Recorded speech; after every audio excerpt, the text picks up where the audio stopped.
That's a classic Dale Jarvis, Fat Like Santa. What a great song. Ladies? You having a good time over there? It's the Bob and Tom Show. There's Pat Godwin. Hey, chick. There's Josh Arnold. Hey, I'm going to get up real quick and get a lens wipe.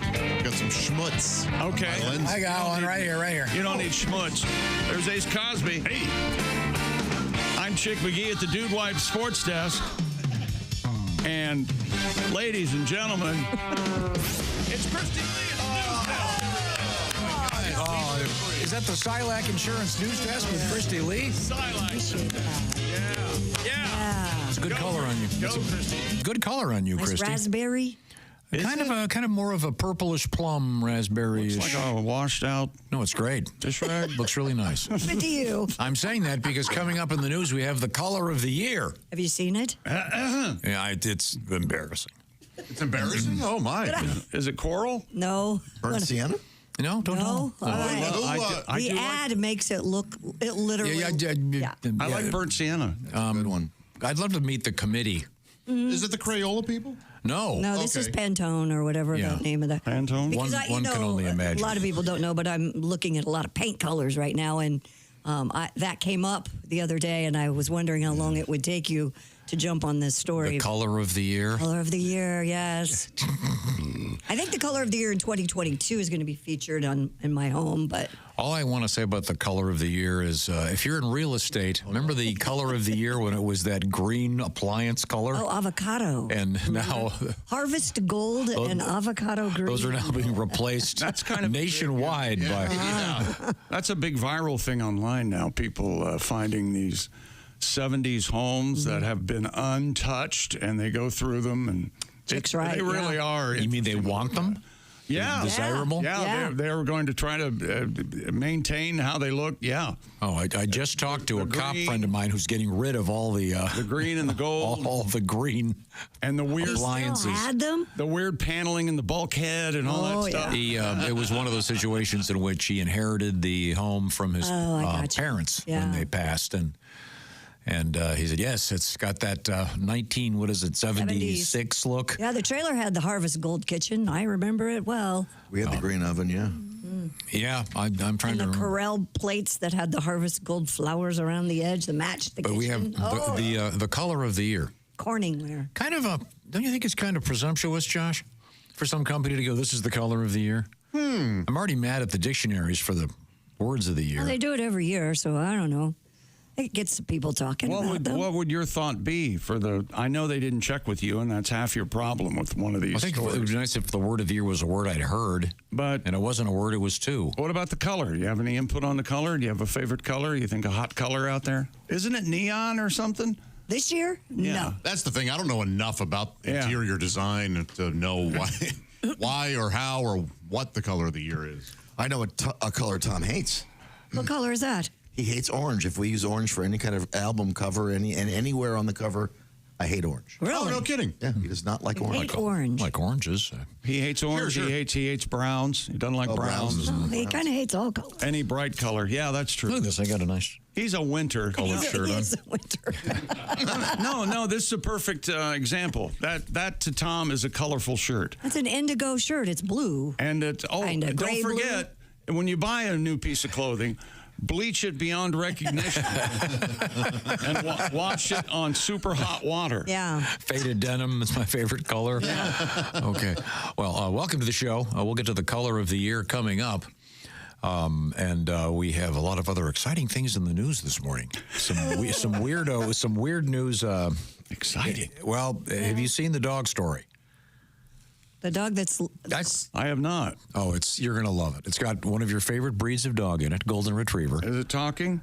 If only. You know, the talking dog is out there.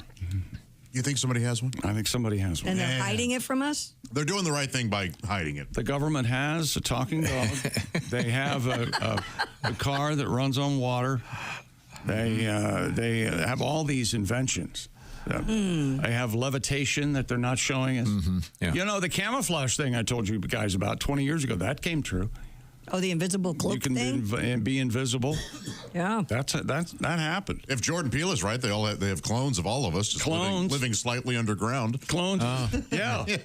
Oh, God. Yeah, I Convenient. love. My clone's very claustrophobic. Doesn't like it down there. I love. No. I love Get Out, but that was that Scissor movie. It was a misstep. Us, I liked it. Yeah, I know. He swung for the fence. And I didn't like the Nope. That's it. Oh, wow.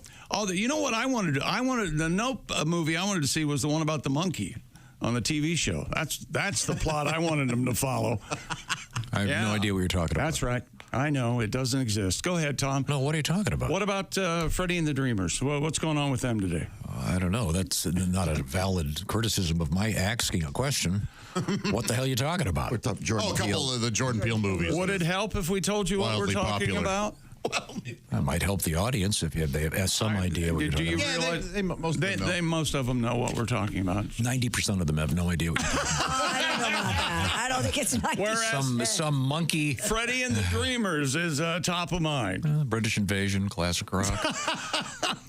Coming up, we have Santa Claus is in trouble. Oh, no. And One of the elves? HR, one of the elves? that would be funny. I knew it. That would be funny if one of the elves finally unionized. We know this involves a foreign country and some issues. Okay. That's all I'm going to say.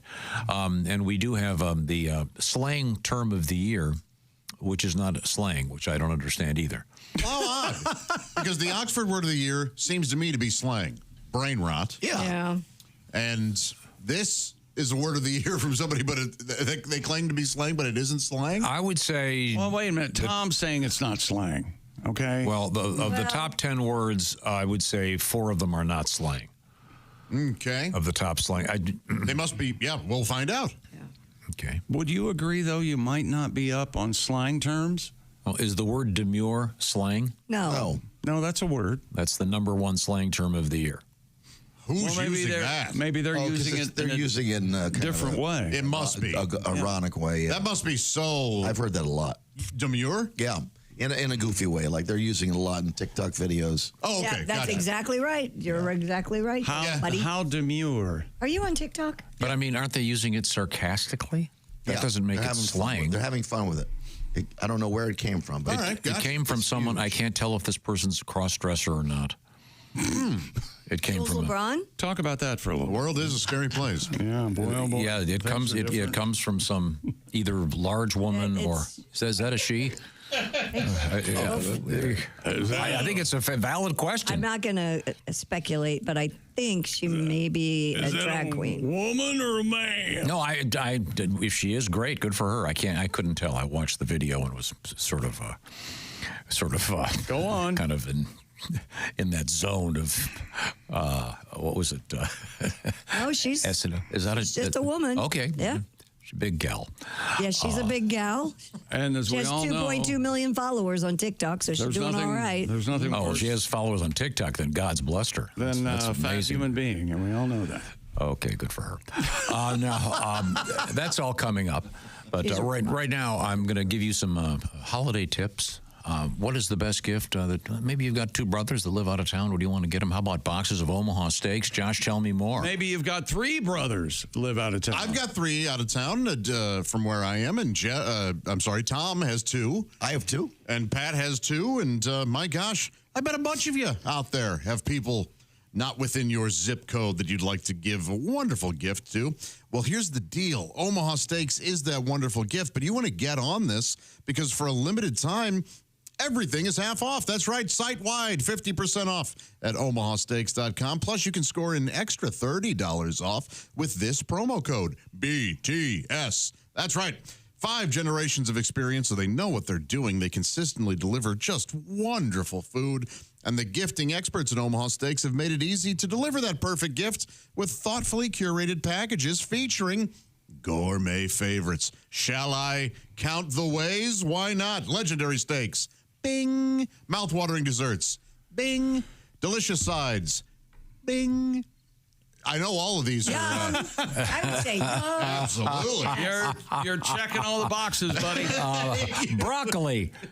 Okay, so we didn't get all of them. You know what, though? If and when they have broccoli, It'll it be will great. be the finest. By the way, yesterday on Jeopardy, they mentioned Omaha Steaks in one of the answers that popped up on the board. Oh, no way. Yeah, according to Omaha Steaks, what kind of steak? Oh, Wait a minute. Very interesting. Yeah. well, good for them. That's cool. The answer is a great deal for Christmas. Yeah. Absolutely, especially for Bob and Tom Show listeners, because you get an extra $30 off with promo code BTS. And don't forget, 50% off right now at OMAHAsteaks.com. Minimum purchase may apply. OmahaSteaks.com. Not just our favorite steak, but yours too. I just made up that line. Do you think I can sell that to him? So what was it again now? Not just our favorite steak, yours too. I like that. Sounds sincere. It's Yes. it's sincere yet vague, so That's what we like. yes. It's like Led Zeppelin lyrics. It may or may not mean anything. Coming up, we have... By the way, Jules LeBrun is a transgender woman, yes. Oh, okay. Oh. This is the demure woman? Yeah, the demure one. Okay, I didn't be know that. demure, I'm just be saying. mindful is her catchphrase. Yeah, I couldn't tell, and I'm not being critical. I No, couldn't I'm tell if just- she yeah. was a drag queen or... Yeah, She's, I agree. I understand your Okay, and sure. she's quite demure. She talks about the cleavage. We'll be right back. This is the Bob and Tom Show.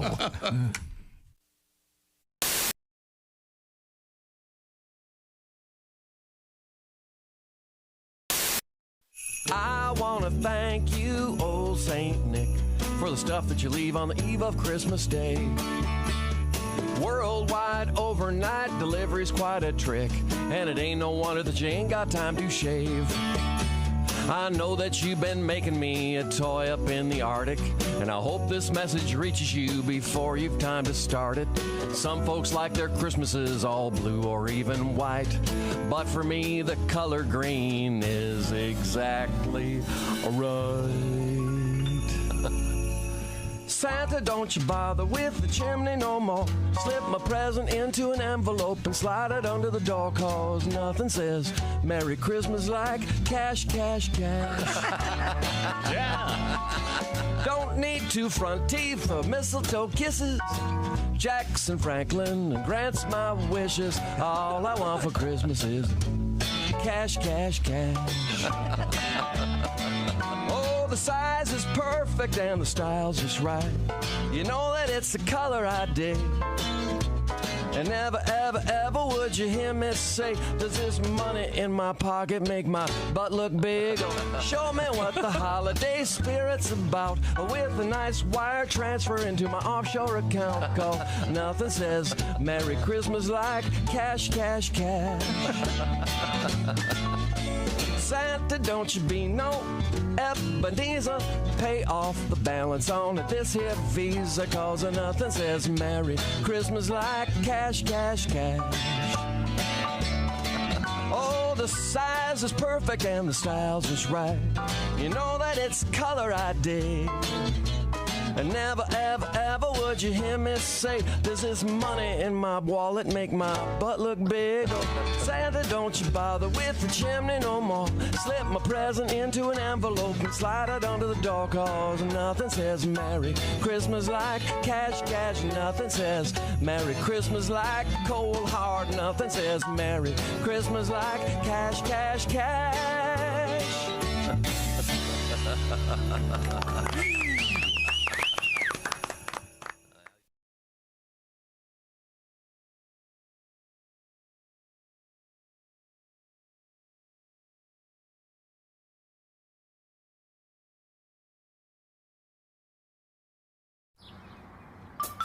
Is that Chick McGee?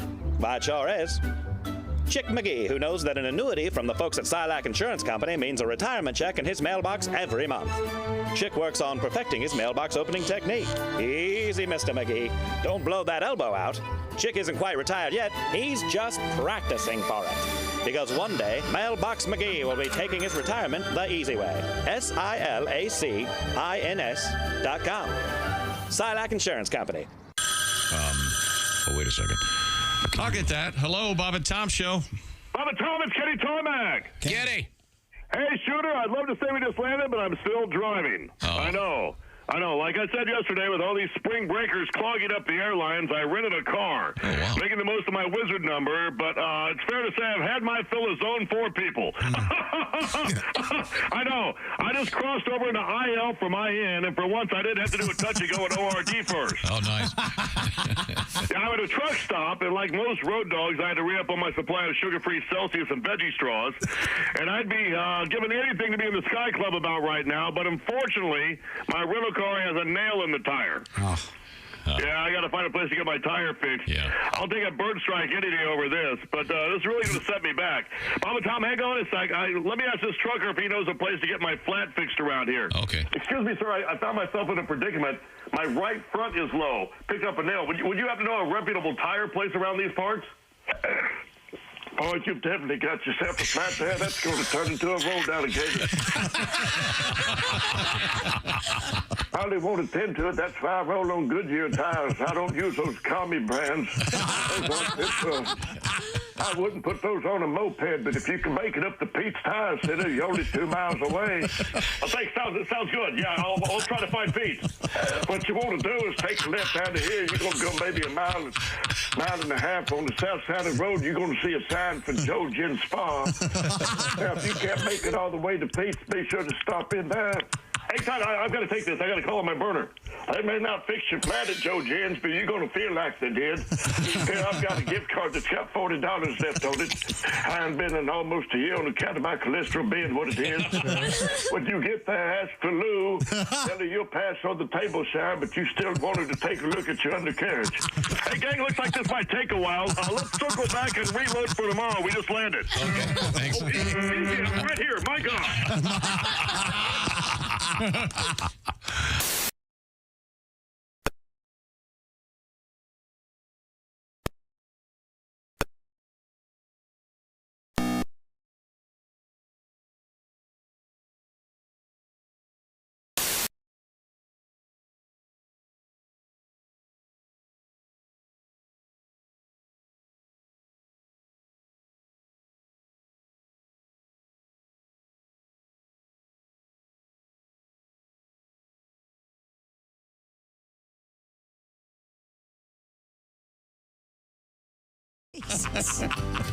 Welcome back to the Bob and Tom Show. Good morning. Got a couple tips for you. Do your Christmas shopping early. Is that a tip? The Ed Septic T-shirt, and is there a hoodie I just heard? Yes. The Ed Septic official hoodie is out there? Mm-hmm. Oh, wow. I guess you're supposed to go to bobandtom.com and look for that. Help out Ed Septic, because, of course, the holiday season, big in the world of plumbing. And get on that at the sale stop tomorrow. Yeah, midnight. So you got to do it by tomorrow at midnight. Now, while I'm at it, this is a really cool charity thing. This is not one of them. I'm holding it up if you're watching on YouTube. This is an example of what an ABA basketball looked like back in the day. The official ABA balls are now being sold by an outfit called Lana Sports, Lana, at atlantasports.com. I bring it up because all the proceeds from those go to help former ABA players who are struggling, many of them in retirement. They're very old now, and it's kind of a sad story. There's a really interesting movie about it. Yeah, there's a documentary called thewaitinggamemovie.com. If you'd like to stream it, you're able to do that right now. It tells the story of a lot of these players and what they're struggling with and going through right now. And so Atlanta Sports really does help them out. Yeah, once again, Lana. Like Lana Lang, if you're a Superman fan. Lanasports.com. Now, was Lana Lois's cousin? A fair question. Or I believe so. Sister? Lana Lang had kind of reddish hair. I don't remember Lana Lang. It never got the... I don't know why Lois barely made it onto the end of the comic. I don't know why we added Lana. Lana was just in the comics. She wasn't in the movies. I don't know. I don't think so. I don't know if she's ever in the movies. But what we're trying to say is this would be a really cool gift for a young basketball fan, ladies or gentlemen. Yeah. Actually, I believe, Christy, it's a good question. Lana was quite the horsewoman, and they were going to write her story into the movie. Yeah. Because Christopher Reeve loved. It's just you can't go anywhere. But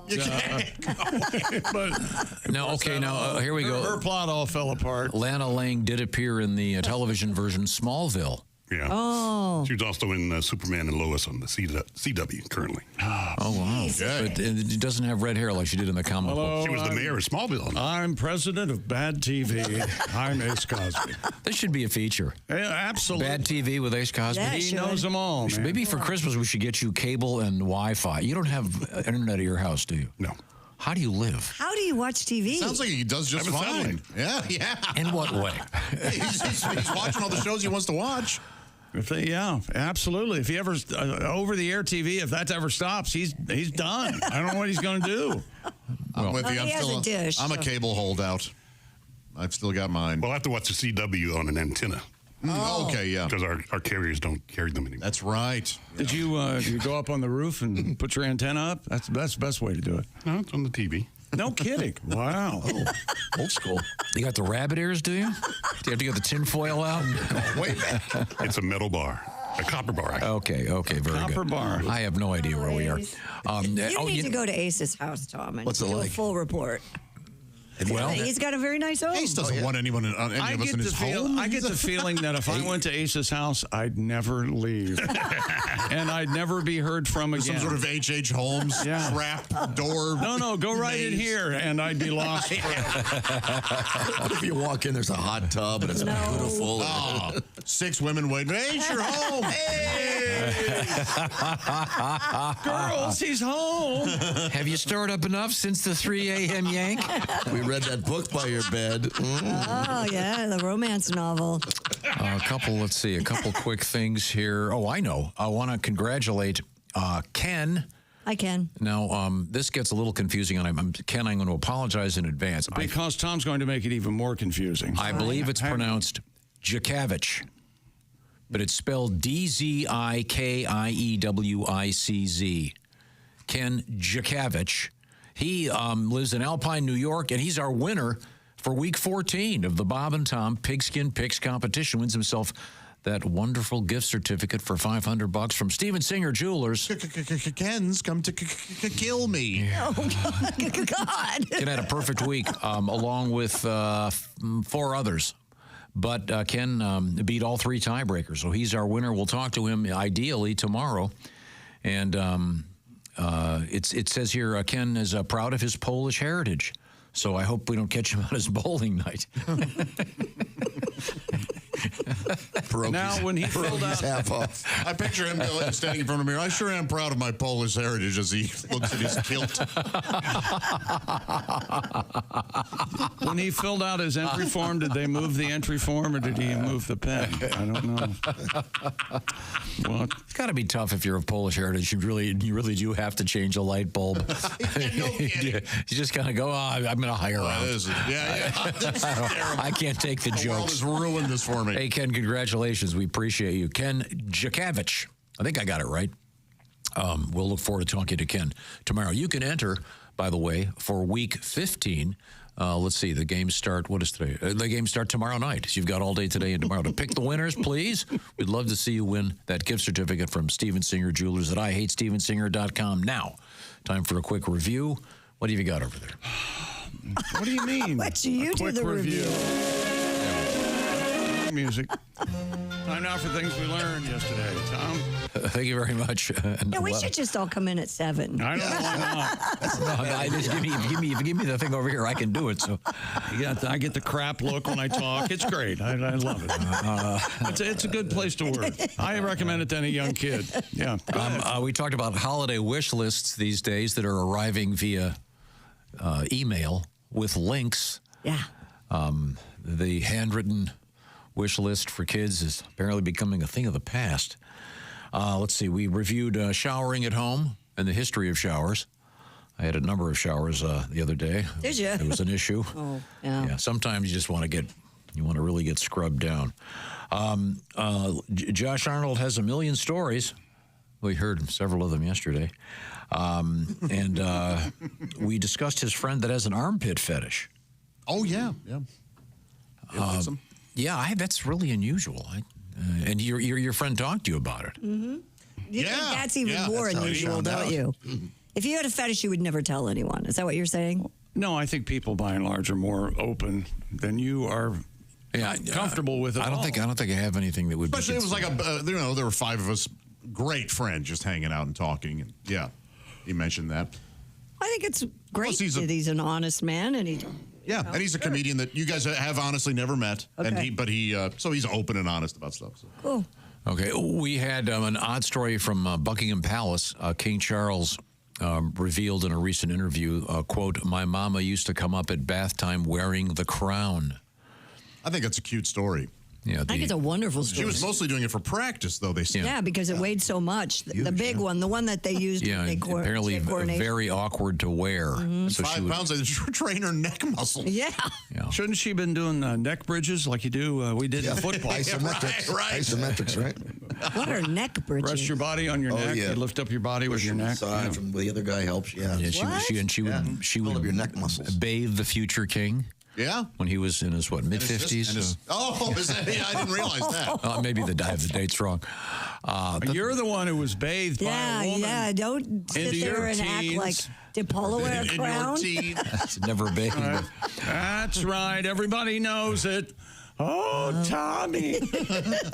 Tonight is your last shower, Tommy. Getting too big for the tub. You are getting too big for I've me got to the wash. Luftwaffe. Look at the size of your Schwanzstücke. Magst du lieber? Thank you very much. Yesterday, we saw a guy in Florida has a gigantic leg lamp in honor of a Christmas story in his front yard. Yeah, like 20 feet tall. It's very cool. Amazing. Very funny.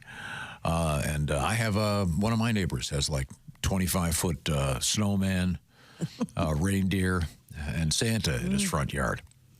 Those inflatable Santas became a real trend thing. I know in Southern California, my uncle's neighborhood, like every other house had one, and they were hard to find. You couldn't get one. Yeah, it's very, very cool. We also learned yesterday about a lady that had a Star Trek license plate, a vanity plate. Yes, and, but she had not been driving for years. It said NCC 1701. Apparently, that's the number of the Starship Enterprise. And there is I guess a commercial plate out there that you can get that just sort of in honor of that, and it keeps firing off those machines that are giving tickets to people. And she had tens of thousands of dollars worth of tickets, even though she hasn't driven it and hasn't used that plate in years. Does that affect her credit?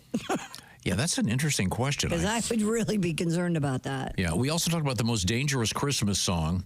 And I kind of don't buy the premise here. It's based on beats per minute. Driving. Yeah, the most dangerous song to drive to, yes. And in the Insurance-opedia had declared that Frosty the Snowman was the most dangerous of the Christmas songs. And I suggested perhaps it's the 12 Days of Christmas because it's dangerous because you want to turn into that truck that's driving at you at 80 miles an hour. We have a couple tributes to the 12 Days of Christmas, including my favorite. Yeah. Oh, from Randy Lubis? Oh, yeah, I love that. Oh, yeah. Why don't we let's feature that, shall we? You know, you play that, and I hate to sound like a Scrooge, but I used to work in a department store, and I used to sit there for an 8-hour shift and have to listen to that Muzak Christmas tape over and over. And they would play the single most annoying song known to man. You all know that song I'm talking, that song, The 12 Days of Christmas. Now, first off, guys, I don't believe this song. I can't believe that anybody is this into birds. All right, think about it, Tom. On the 7th day alone, this guy's getting 7 swans a-swimming, 6 geese a-laying, 4 calling birds, 3 French hens, 2 turtle doves, and a partridge. That's 23 birds. Who is this man? Alfred Hitchcock? Now, by the 12th day, he's accumulated 42 swans a-swimming, 42 geese a-laying, 36 calling birds, 30 French hens, 22 turtle doves, and 12 partridges. Now, I hope this man's got a newspaper subscription. Because that's 184 birds. And we didn't even take into consideration those geese are a-laying. Some of those eggs will be a-hatching.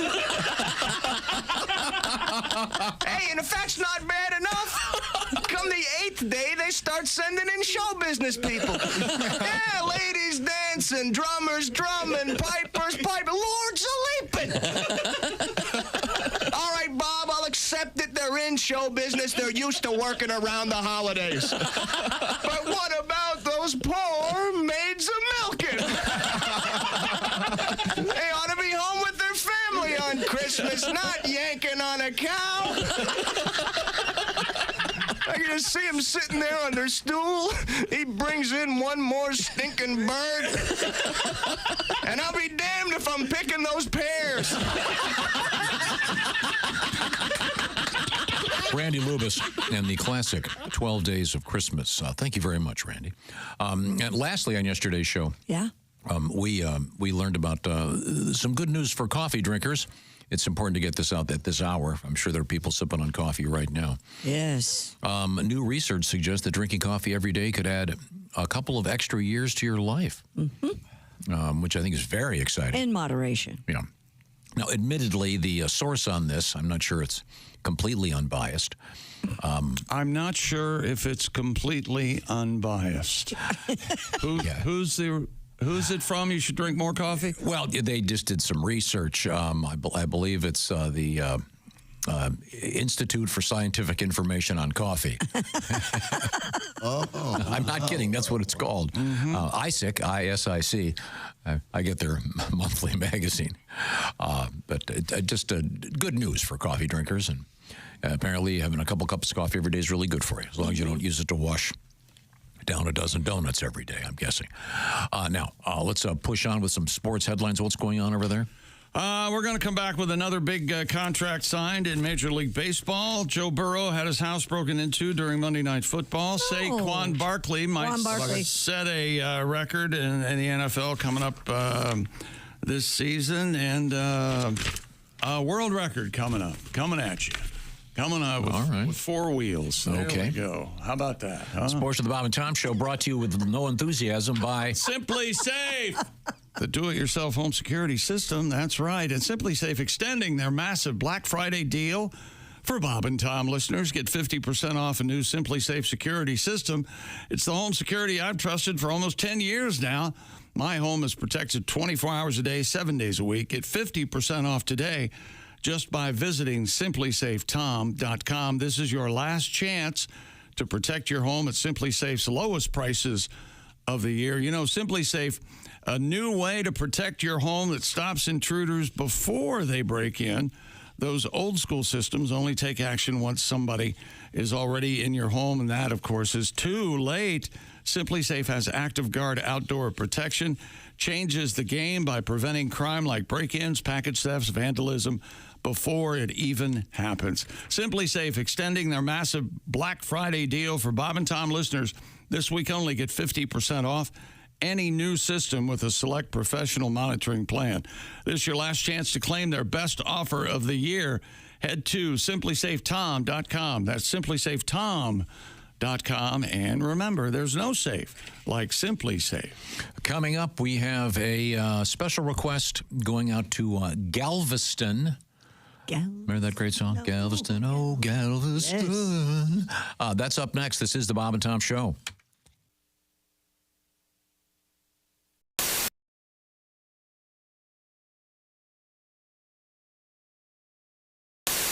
When you become the Bob and Tom VIP member, you get more and less. Wait, which one is it, more or less? It's both. VIP members get more stuff to hear and less commercials to not hear. So, for clarity's sake, Bob and Tom VIP is a good deal. Yeah! More or less. Get it? More or less. Woo! Party! Oh, okay, let's settle down. Because now, here's where I tell you how to become a Bob and Tom VIP. First, click on the link at bobandtom.com. Then, you'll figure it out. Hey, I'm Ed Septic with Ed Septic Plumbing and Supply. And have I got a treat for you guys just in time for the holidays? The new Ed Septic, I'll bang your pipes, not your wife t-shirt. All proceeds go to charity. You know her. She dances the lunch shift down at the Hip Hugger. These things are soft. They're comfortable. If you don't believe me, check out this celebrity endorsement. Ed, I know I'm doing it. Folks, get one of these. I guess they have different sizes, and there's a hoodie version too. It's if you buy one, it'll help Shut Ed Up. Get them now, because they're going fast. They're only available till this Thursday. After that, they're like a clog I dealt with, gone forever. Order one today at bobandtom.com.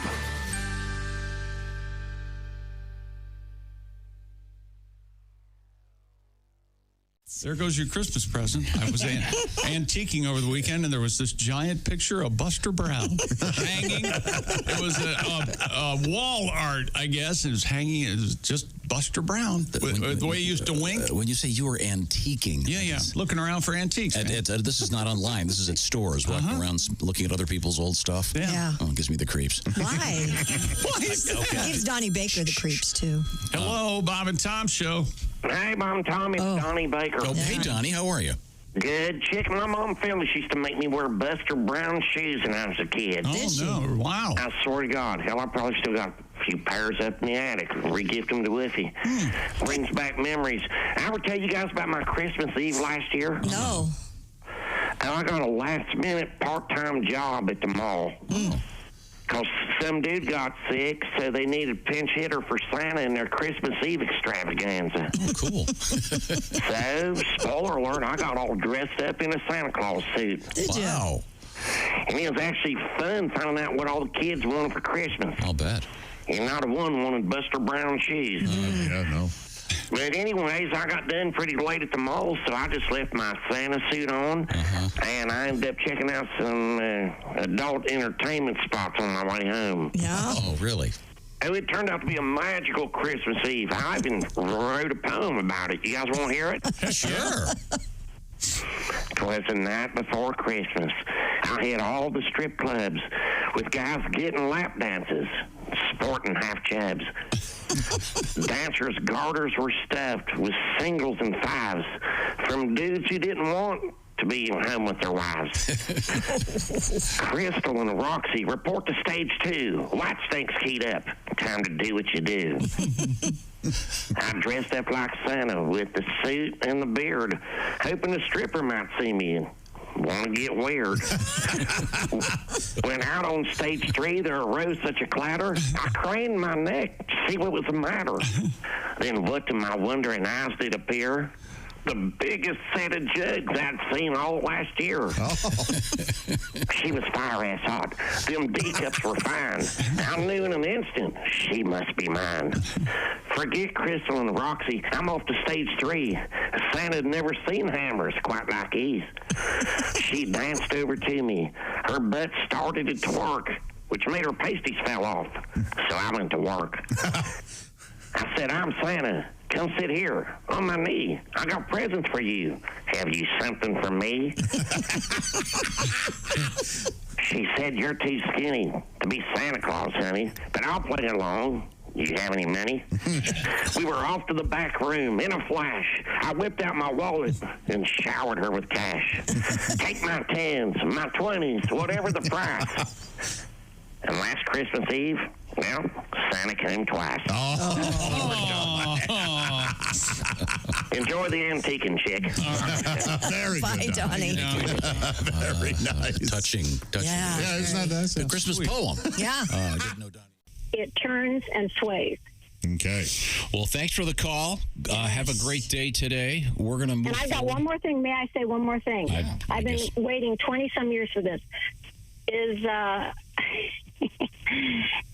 everybody listening? Yeah, we're listening. Okay. Chick, go back 20-some years, 1998, Fort Wayne, Indiana, all weekend with me. What? There we go. Yes. Finally. I have, okay, whatever you say. Okay, remember, and listen to this. You went by your real name when you checked in, and you invited me for the weekend. Now, wait. Oh, God. I'm going to get shot for this. And you ordered grapes and Miller Lite beer. Yeah, that sounds like me, all right. That's right. Yep, that's me, okay. Okay, Deborah, we got to go here. Christy, give me the teaser. That couldn't have gone better. Yeah. Somehow I blame you. Ah, boy. Where do we go from here? Hi, this is Chick McGee from The Bob and Tom Show. Miss some of the show? Become a Bob and Tom VIP and subscribe to the audio and video podcast. The Bob and Tom Show, on air, on app, and on demand.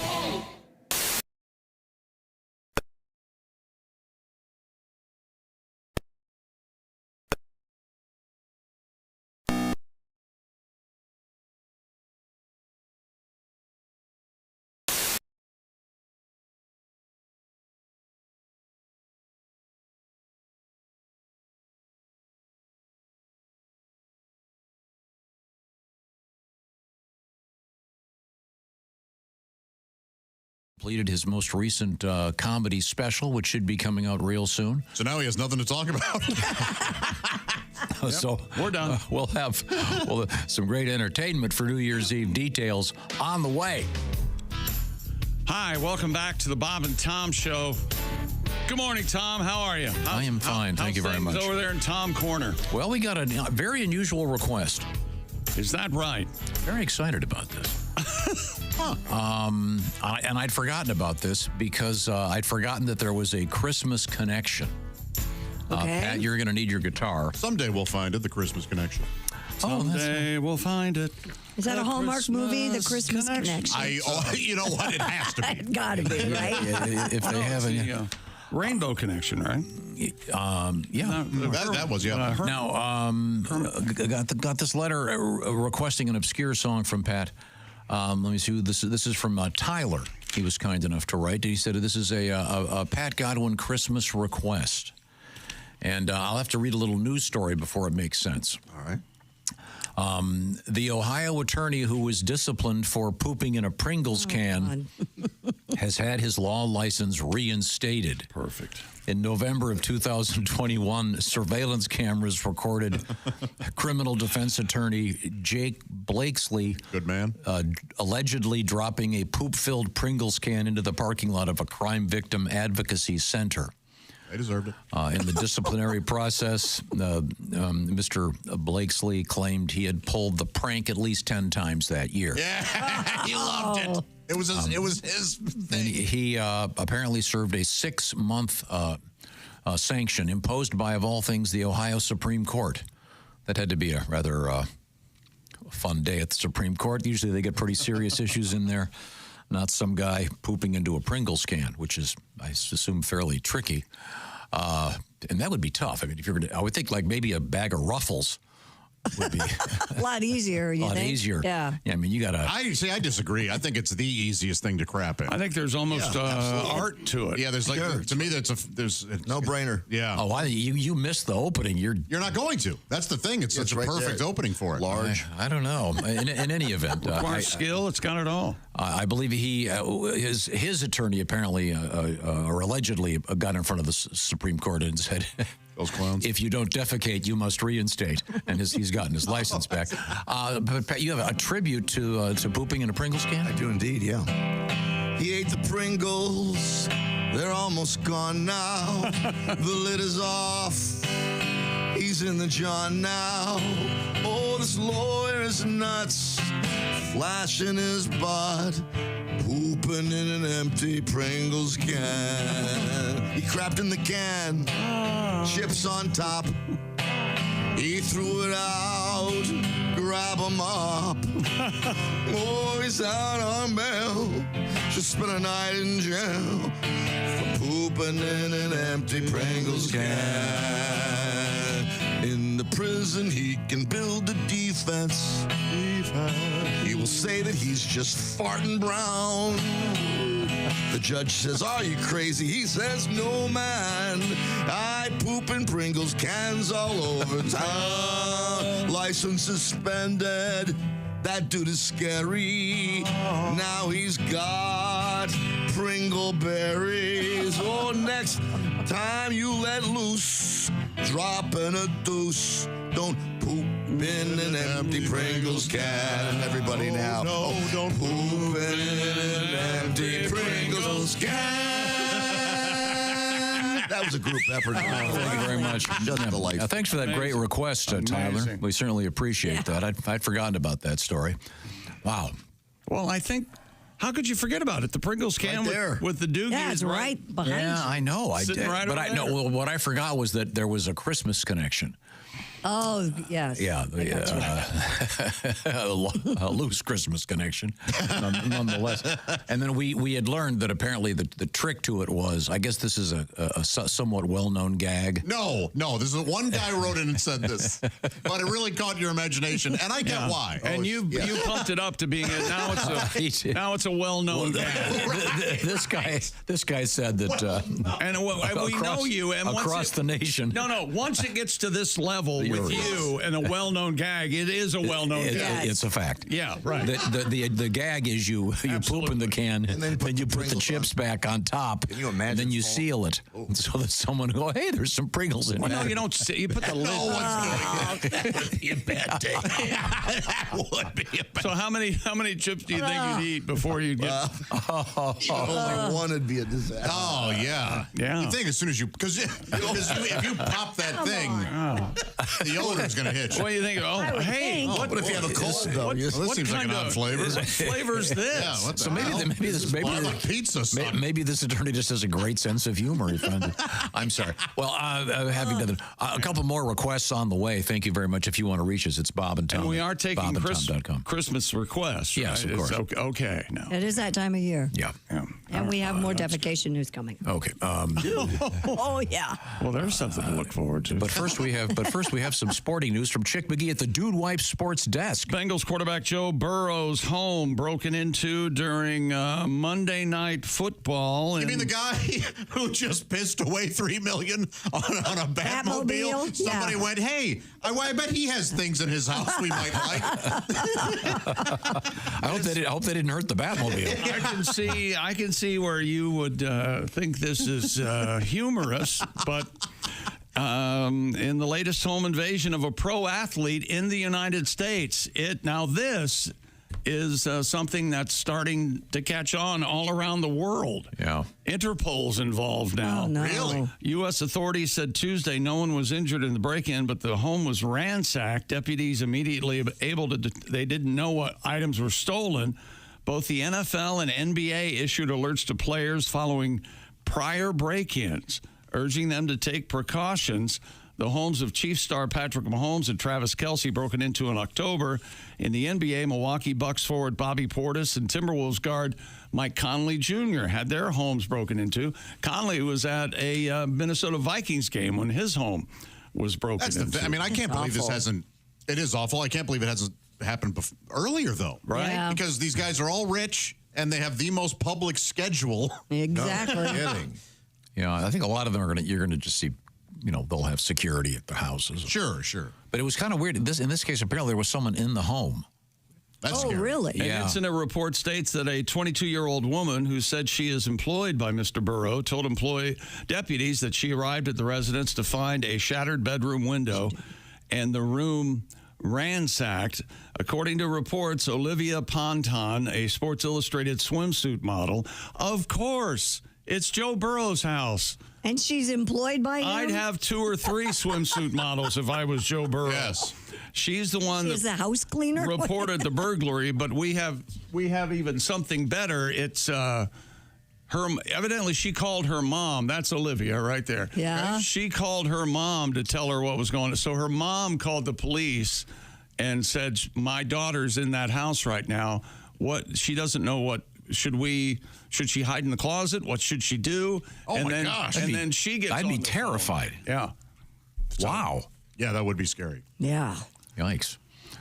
So you think it's all the same group of people robbing? Copycats, I would at least. Go from city to city and target NFL maybe. players?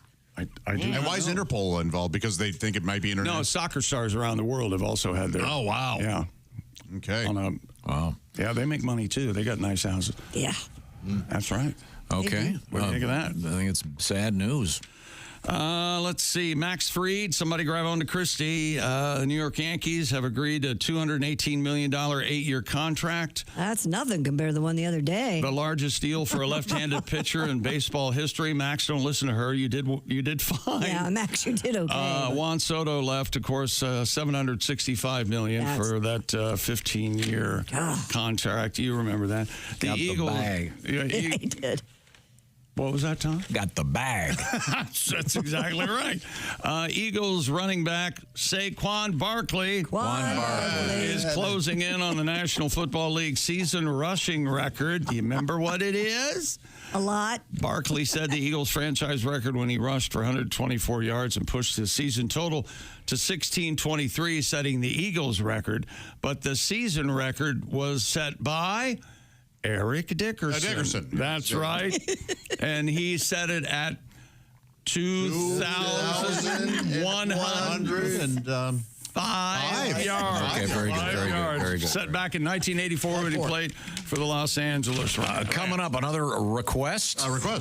Christmassy request. If you want to make your request, Bob and Tom at bobandtom.com. While you're at bobandtom.com, enter our Bob and Tom pigskin picks. You'll get to pick against the Chickster. You could win a nice gift certificate from Steven Singer Jewelers, just like Ken Jakovich of Alpine, New York.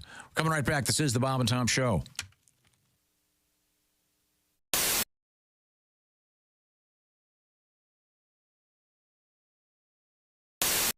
All right, where's my big bowl? Hey, Josh, new orange insoles are in with that deep heel cup. You should see how deep this heel cup is. Deep heel cup, you say?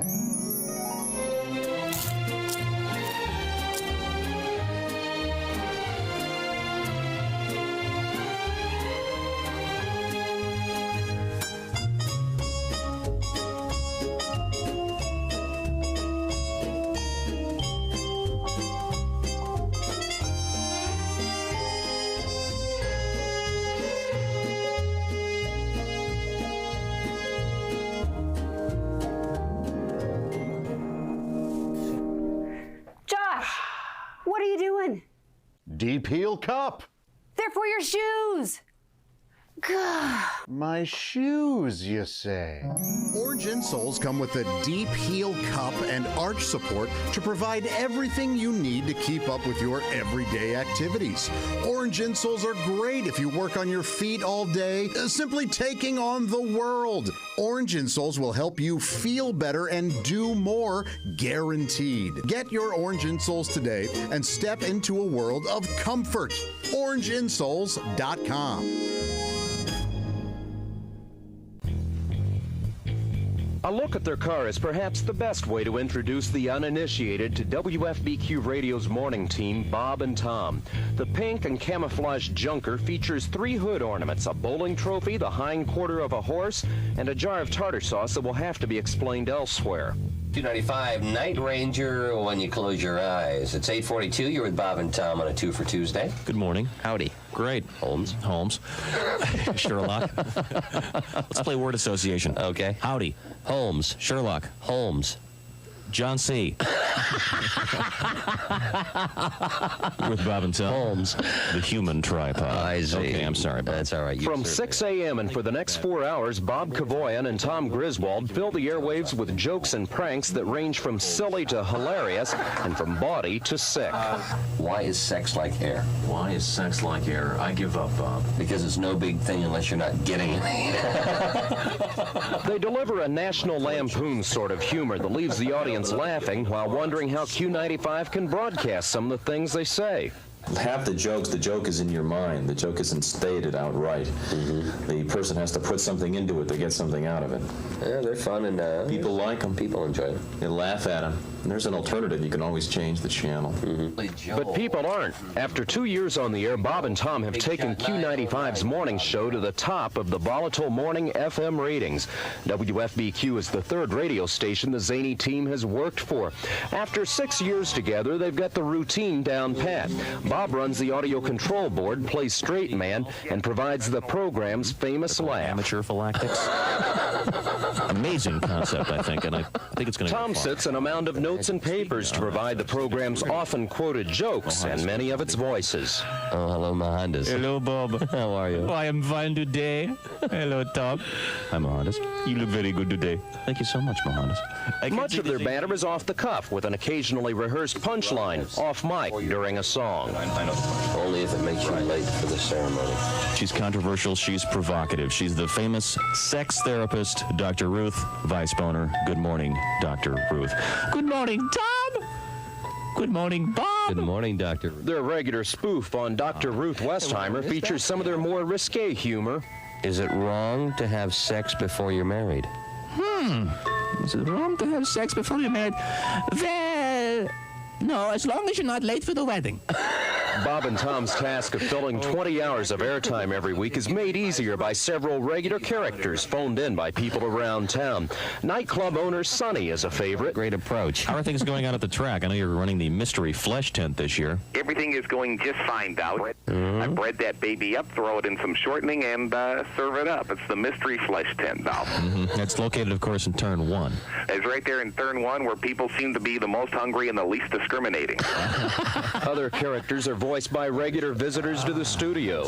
Ladies and gentlemen, the President of the United States.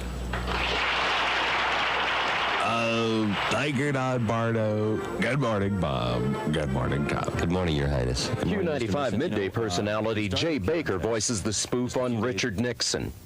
Now, do you remember Ronald Reagan visiting the German cemetery over the weekend? Oh, that's right, yes. The media referred to it as the Nazi cemetery. You know, I was the one that put him up to that. I see. I said, babes, this is going to be so beautiful for your career. Trust me on this one. I told him, I said, when I was a young boy, I heard the phrase, the only good Nazi is a dead Nazi. I said, Ronnie, you can't miss a whole field full of dead Nazis. You slide over there, you put the wreath down, the wreath, and you're cruising. Bob and Tom say they get very few complaints from listeners as they poke fun at every special interest group imaginable, and station management has left them unrestrained on the limits of their humor. After 2 years, the result has been high ratings, a devoted following, and 2 happily transplanted Hoosiers who say they just might stay to grow old and gray on Q95. Could be. It's very possible. In fact, it's already started.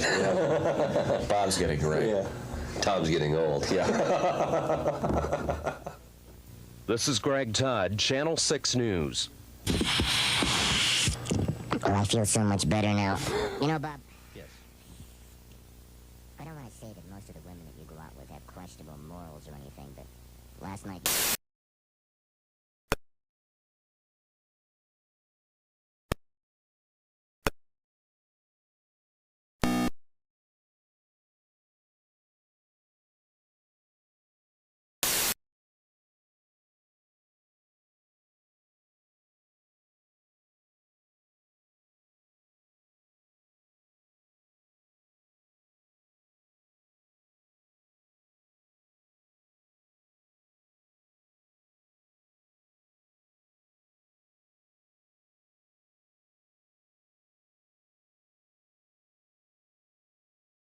So, coming up, Pat Godwin, New Year's Eve at Sullivan's Hardware for a special show, 71st and Keystone. Ladies and gentlemen.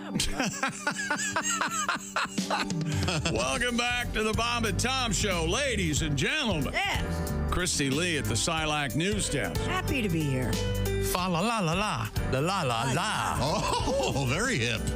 Like our holiday ritual. La la la la. Real la la la. Yes. I had a feeling he was going to go. Go, Tom, go. La la la la la. La la la. Want a little corn version of At the Dude Wipe Sports Desk, it's Chick McGee. Yes, I want to hear the corn version. Let's see if I can figure this out here. Korne.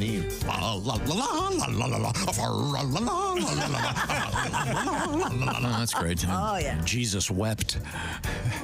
You know, Jesus might have been a heavy metal fan. You do not know. He had the long hair. Yeah, he did. Corn ruined his birthday. Thank you. You want to do our other request, or do you want to squeeze some sports in? What's happening? Let's do a request. Do a request, man. Go. Okay.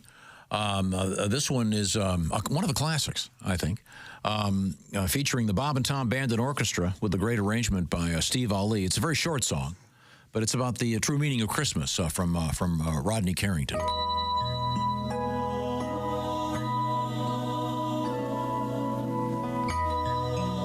I think people forget about the true meaning of Christmas.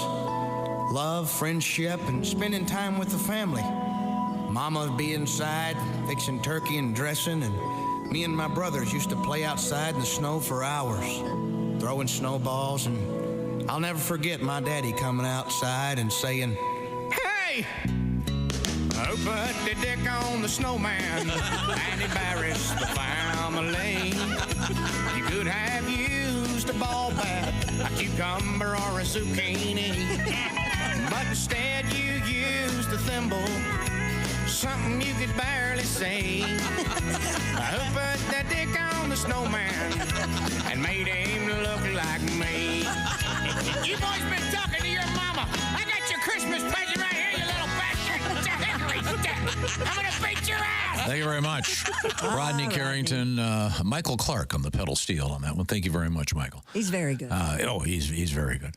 We now turn to the Dude Wipe Sports Desk for the latest in sporting news with Chick McGee. Time Magazine has named Caitlin Clark the 2024 Athlete of the Year. The 22-year-old Ms. Clark set the WNBA on fire, setting a boggling number of records. Assists in a game to points by a point guard in a season. She set a rookie three-pointer record.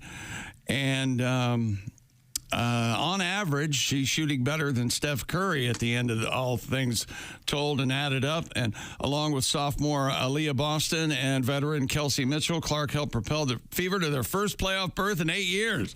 All of that within months of finishing a record-setting NCAA career, where she, of course, scored more points than any other player, male or female, in Division I history. So congratulations to Caitlin. And that brings us to Stupid World Record. A man has broken the Guinness World Record for the fastest crossing of America on a skateboard. Okay. That had to be hard. I mean, you hit the Rocky Mountains. It's a lot of up. Yeah. Well, for half of it. And down, it'd be scarier, I would think. Fortunately, most of America's paved the way the good Lord wanted it to be. Was he being towed by a car? Was he towed? Towed. I towed him. Was he towed? But I was wondering if every once in a while, he grabbed the back of grabbed the back of a car. Marty McFly style? Yeah. Would that count? No, it shouldn't. He's still on a skateboard. That's cheating. Self-propelling. It's kind of cool. Have you seen the dog who skateboards? I like that, yeah. He knows how to get himself going. Yes, he does. Yeah. He knows the whole deal. He's not actually attached to the skateboard, and they just push him. You're right. Yeah. Can you avoid mountains going across the states? Well, of course. Yeah. I mean, you're going to hit some. Go to You're going to get some good grades. It's not straight. It's not There's a photograph of him with right in the middle of the mountains. Yeah, why not take that route? Well, how long did it take him? Hang on, Ace. That's what I was going to ask. Ace has a. Did I miss it, or how long did it take? I just started reading the story, Ace. That was the first sentence. Chad Caruso covered 3,162 miles in 57 days, 6 hours and 56 minutes to earn the title. Happy now? I am. He traveled from Venice Beach, California to Virginia Beach, Virginia with nothing but a backpack and his skateboard. A little shorter than I thought. Yeah. Maybe. And there's a photograph of the bottom of his shoes. He took the short route? Is that what you No, I'm saying it took a shorter amount of time than I assumed. There's a photograph of the bottom of his shoes. Yeah, they worn out? Big Well, holes? it's interesting because his left foot is relatively intact. Well, that's the foot on the skateboard. Yeah, the planting foot is just completely chewed up, of course. Yeah. Man. That's quite a feat. Good for him. Caruso said he had one pair of clothes. He washed them dozens of times. He got chased by a coyote, ran out of water in the desert, lost his way, had to turn back around again. His body took a beating. He battled shin splints, chafing, pinched nerves, and a chipped tooth, and even a moth flew into his ear. Yuck. Guinness noted that while other skaters like Jack Smith have made their way across America before, Caruso's the first recorded man to do the mission by himself, much like the historical Forrest Gump did it. Or maybe that was just for a movie, not actually should have been mentioned in a sports story. That's the Forrest Gump thing is in there? Yeah. Yeah. Oh, here he's wearing a nice paper bag. And it says historical Forrest Gump? He's the plastic first bag. He's the first recorded man to do the mission by himself, a la Forrest Gump. Who also was running, not on a skateboard. No skateboard involved. And he was in a movie, and he really didn't run all the way across America. That's a very, very good story. All right. Tom gave it a good story. There you go. It said he also rarely knew where he'd be sleeping until he chose a hotel on the road, and he had to refuel and recharge by accepting food and conversation from friendly strangers. Wait a minute. bum. He's a bum. Yeah. He's man bummed himself across the country. A dirty hippie who had only walking, one. he used to skateboard. Who had one set of clothes. He's a smelly, dirty hippie. He said he would get himself a hotel. That's what he said. Occasionally, yeah. So he's averaged 55 miles a day, 10 hours a day. You can afford a hotel. You can afford a sandwich from a gas station. You're not getting. Why are you taking free food from people? People are being like, hey, this guy's doing something interesting. I don't care for him. Okay, all right, sorry. I hope we talk to him so I can yell. Here's something poetic. You might like this. He became one with the road. Oh, I love this. Yeah, this is my favorite. Oh, yeah. Yeah, he did. Yeah. He stayed pushing calmly as cars whizzed past him.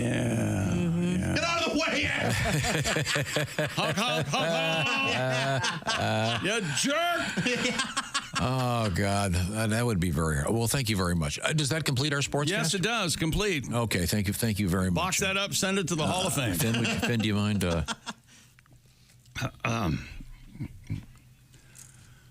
Be a good sport. Christy. Video of a golden retriever going viral after its owner took him paragliding. Here we go. Footage captured in Xinjiang, China, shows the dog named Wang Da Mao. Come on with this. No, you got to see this. Don't make stuff up. You've got to see this. It's Harnessed great. and ready to take flight alongside its owner, with Wang Da Mao secured in between its owner's legs. The duo are launched off a cliff, and they sail through the air before making a smooth landing. After returning to terra firma, Wang Da Mao joyfully sprints around and... Stuff like this, the dog doesn't get any say in this. No. It looks in the beginning like they're kind of sort of dragging him toward the cliff. What are we doing? Oh, we're going to go to the park? Really? Oh, we're going to throw the ball? Yeah. Wait, why am I Here we go. Here we go. Now, there's a bunch of guys. They've got the kite part of the parachute part up. They're rushing toward the cliff, and off he goes. What the hell's going on here? You know, the dog does not look like he hates it. No, he doesn't look like he's loving it either. Yeah, but it's like, imagine if he's got his head out the side of the car window. When dogs have their Now tongue he's out got like the that, whole- they're very distressed. Oh, I didn't know that. Absolutely. Are you actually? Is that, Yes. The dog is, I mean, it's spectacular. They're 1,000+ feet up off the ground. That's two people and a dog. Is it? Yeah. The video just showed a third guy in the back. Oh, my gosh. Oh, there he is. Oh, you're right. Oh, no. Wow. The guy in the front has 4 arms. What the hell? That's a bigger story. It's Vishnu, Josh. Yeah. Oh, that's just nuts. That looks pretty exhilarating. It does, yeah. Just to do as a person. That kind of reminds me of something. What? I bet it does. This has bugged me for a while. We were talking about Superman earlier. And we were talking about Lana Lang and Lois Lane, and remember in the famous, I guess it was probably the 50s era television version of Superman, black and white. Remember this one? I don't remember it. I'm aware of it. Superman in black and white. Yeah, it was the black and white television version of Superman. Like the George and Reeves? it was George Reeves, that one. Yeah. Remember how it would start? No. Again, aware that this it's but well, I think it's one of the most famous lines in the history of television, Josh. Oh, I bet you can finish it. Yeah, I could start it. It's a bird. It's a plane. No, it's Superman. Yeah. Yeah. In this case, it's a bird. It's a plane. No, it's a golden retriever. What the hell? But if this had been a different breed of dog, do you think we would have done this story? No. No, we wouldn't have. This golden retriever. It's a bird. It's a plane. No, it's a good boy. It's a good puppy. It's a good boy. It's a good boy. Now open your umbrella because he. Yeah. The last thing you want to do is get taken out by a dog turd from 1,000 feet. Oh. My question is, in that it's a bird, it's a plane, it's Superman thing. Yes. The first guy. Why is he going? It's a bird. That seems kind of lame. He's an idiot. Yeah, that guy is. If you're walking on the street and all of a sudden some guy points to the sky and goes, "It's a bird!" No, Shocked by a bird. It's so far off, though. I could see. Them. No, yeah, what they're doing is saying, "What would you see if you looked up?" You would need to see. No, and the plane makes less sense than asking if it's a bird. It's obviously a guy flying around. And Josh, you can see episodes on MeTV Saturday mornings. Okay. Oh, boy. Thanks, Ace. Propelling the show forward. I never cared for Superman. I like my superheroes to be flawed. Oh, really? Yeah, I agree. Yeah. I don't mind him. I just, my favorites are the flawed guys. Now, apparently Lana Lang, according to Jeremiah Johnson, who I believe is Robert Redford. Oh, right. And we're all going to hell, Jeremiah, if we don't change our ways. He wrote in saying Lana Lang is in the movie Superman 3. But that's an error. To call her Lana Lang, it's so close to Lane. Yeah. And they're cousins. I'm not sure if they were, but that was like Superman's alternate girlfriend, I guess, kind of. Wasn't that the... In Smallville, she was his girlfriend. Oh, okay. Okay, yeah. And we brought that up because we're trying to help some folks out with Lana Sports, LANA, and get those ABA basketballs for charity, which is how we got on that weird topic. Did you like Superman the comic book or the movies? Or No, I never read any of the comic book. I've never read any superhero comic books except for Watchmen, which I think that's a whole different thing. I was a Batman guy, and then everything else was Marvel. I didn't really. I was a Batman, Superman, and Sad Sack. All right. Archie's, that was all I had. Only Batman. Sad Sack. Sad Sack, yeah. That says everything I want to know about you. I would get mad and I would get cracked. You know, this Beetle Bailey is okay, but is there something that's less Beetle Bailey and even less funny than... Well, yeah, here's Sad Sack. Try that out. This is a waste of pulp. Some guy sent me a whole stack of Sad Sacks. Thank you very much. I bet they did. That could be $100. You can tell me where they are. Yeah, where are they? They're at the shack. They're right there in the lobby. Let's have a bonfire. How many are there? Like a case? Oh, Pat, what do you think, 20? Maybe 20 or 30. Have you ever looked at them? I've seen them. I've never looked at them. I never sat down and... I got you. We have to get one in here. I want to read a whole issue. It brings back memories for me. You know what I like? That is nice. You know what I want to read is Little Annie Fanny. Never funny. From Playboy. Hilarious. Never funny. Big hammer. Throbbing nipples. Oh, boy. The first adult movie I ever saw, my buddy Mike. No. All the neighborhood boys were over at his house, and he goes, "Look what I found in my dad's closet." He put it in. It was called The Little Orphan Annie. A Little Orphan Annie. Did she have the suit on and the hair and the? No, thank goodness. And she had pupils. Right? Okay, okay. I was gonna. That would have just been weird if they put those eye white contact lenses in. That would be tremendously sick. Yes, it's probably out there, sadly. Now, here's another cool idea. We've had some great ideas for the holiday season for gift giving. It's hard to be creative. This is a really interesting thing. We had our buddy Drew Storen in here, and he played Major League Baseball, of course. He was a pitcher. Washington, Toronto, Cincinnati. He had to quit. Couldn't cut it. And he and his buddies got the rights to the Field of Dreams, the real field, from the movie, and they have the rights to the corn. And what are they doing? They're making small batch bourbon out of it. Field of Dreams small batch bourbon. It's a limited edition of 3,000 bottles, and it's up and running and for sale right now. So, and there's a special baseball surprise in each bottle. So this is really kind of cool. You can find out more by going to drinkfieldofdreams.com for nationwide delivery. Now, there are a couple of states where they won't let you deliver the booze. We'll tell you about those in just a second. But as a special bonus, by the way, they've created an exclusive for Bob and Tom Show listeners. 2 bottles of their small batch bourbon, Field of Dreams bourbon, for $49 each. Plus shipping when you visit drinkfieldofdreams.com. Use the code TOM at checkout. The code is TOM. Drinkfieldofdreams.com. Once again, limited edition. It's available in liquor stores, I want to say, Indiana, Iowa, Illinois, Kentucky, and Ohio for sure.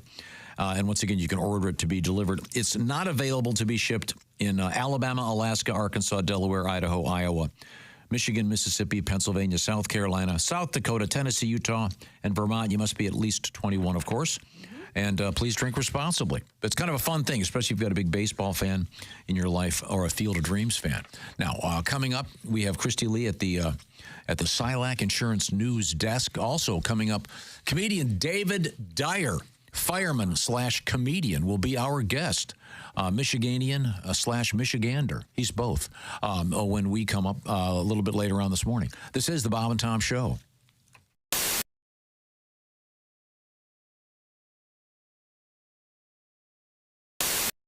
Tiki Barber here. Remember the days when I was a running back in the NFL? Well, if you're on your feet all day like I was, you get the struggle. The secret is orange insoles. Their insoles are like magic for your feet and body. They'll help you kick hip pain, sore feet, and lower back discomfort to the sidelines. Feel better, do more with orange insoles. This is Duke Tomato and the Power Trio. Yeah, water? And we've got the Brass to Mouth Horns and the lovely Steven Singer Singers. And I believe we have a special presentation coming up. No one's telling me anything. All right. Duke. Thank you very much, Duke. Yes, sounding thank great, you. Gentlemen. What's going on in sports, Chick? This is weird. I kind of like it. We have a special guest. Nice. Wait a minute! I think we have a very special unannounced guest, and I'm just beyond consolation that what? Tom's going to miss this. I don't know.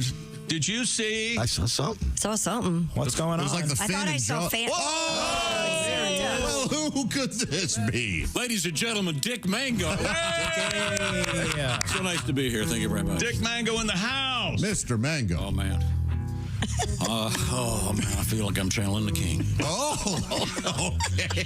Good. Oh, my God. I'd like to introduce the band, but I don't know their names. That's all right, Dick. No problem. I got this young elf next to me, Mr. Duke. Oh, it's Dr. Duke. Excuse me. Wait for it to come around. Wait for it to come around. Here comes the top of the form, then. Here it comes. I think it's Hatfield's coming right here. Oh. Here now. Right now. 5, 6, 7. Have a blue Christmas without you.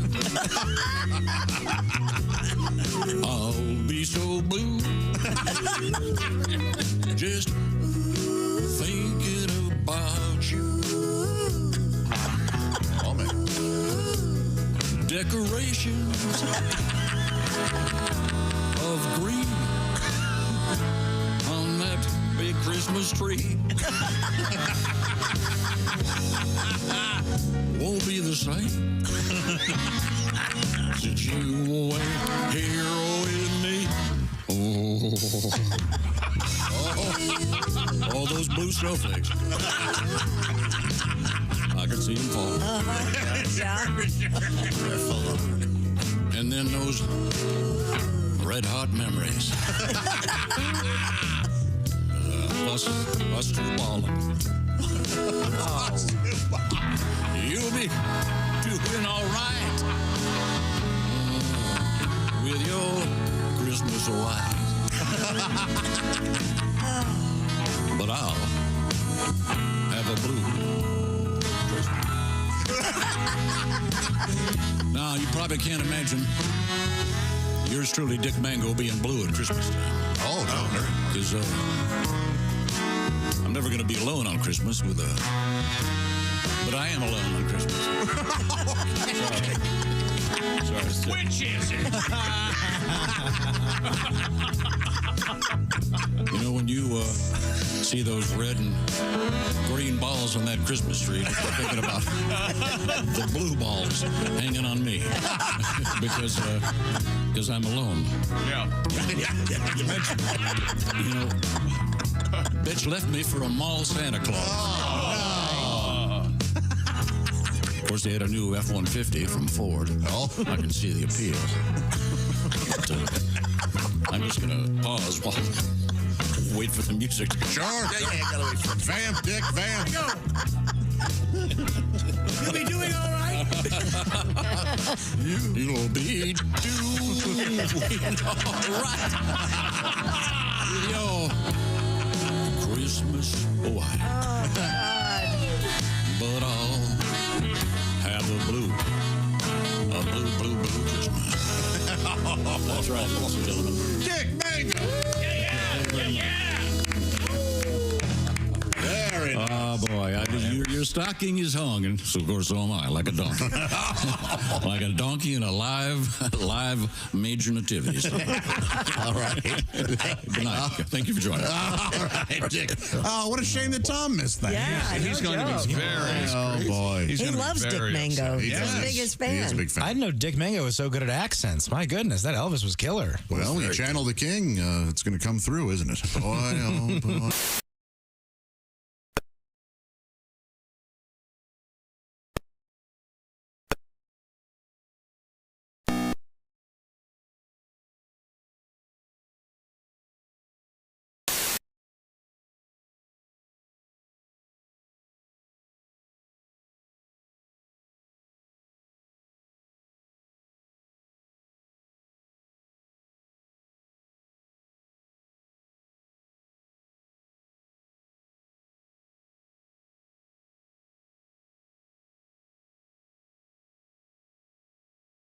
Much. Welcome back to the Bob and Tom Show. The whore department, HR. Why wouldn't you? Speaking of that, Christy Lee's here. There's Pat Godwin. Hello, Josh Arnold. How many times does somebody working in HR just want to go, shut up! You're whining. I can't imagine. Yeah. And what were we talking about the other day about Christy's husband, Andy? Somebody Backdoor Andy talked to me at the CVS yesterday, and Yes. it's always the same. They walk up, and I think I'm going to be attacked. right. And they just go, man, that Christy husband stuff is really funny. And then they walk away. Oh, yeah. And this guy was laughing before he got up to me. So Yeah, great. And remember, we were having him wear Christy's bracelet. Oh, that's right. From Steven Singer. At last bracelet. Oh, from that's Steven Singer. right. And Andy, her husband was saying things that Christy was saying. They even take the garbage out. Oh, well, you don't. Why don't you pick up your clothes and put them in the laundry basket? See, none of this is accurate even in the slightest. That's the beauty of it all. standing in front of a mirror. Like to apologize, Andy. Poor I believe we had him standing in front of a mirror naked wearing a bracelet. Yes. I think it's what we had to. Sorry, Andy. Well, who knows what he does when I'm not there? Oh, yeah. I'm Christy. I burn all the dinners. He takes me out now. Okay, now coming up, we have another Christmassy request coming up in a matter of moments. Is it chestnuts roasting on an open fire? No, but we are going to be roasting chestnuts. The tools are coming today, she said. Yeah, Jess Hooker's going to do that. It's one of those things we were saying that's a song everybody knows. It's a great song, Mel Torme tune. And Mel Torme. He wrote Nat King Cole's version is the version. You think? Oh yeah, give 100 people a choice. You want to hear Mel sing it or Nat King Cole sing it? There's a certain artistry. The point is, it's one of those things everyone knows, but no, I've never had a chestnut, so we're going to have them cooked. See what they're like. I think it's kind of interesting. Yeah, I'm excited to try it. I had a fun thing with one of my little girls the other day. Yeah, what'd you do? Went to Target to the makeup department.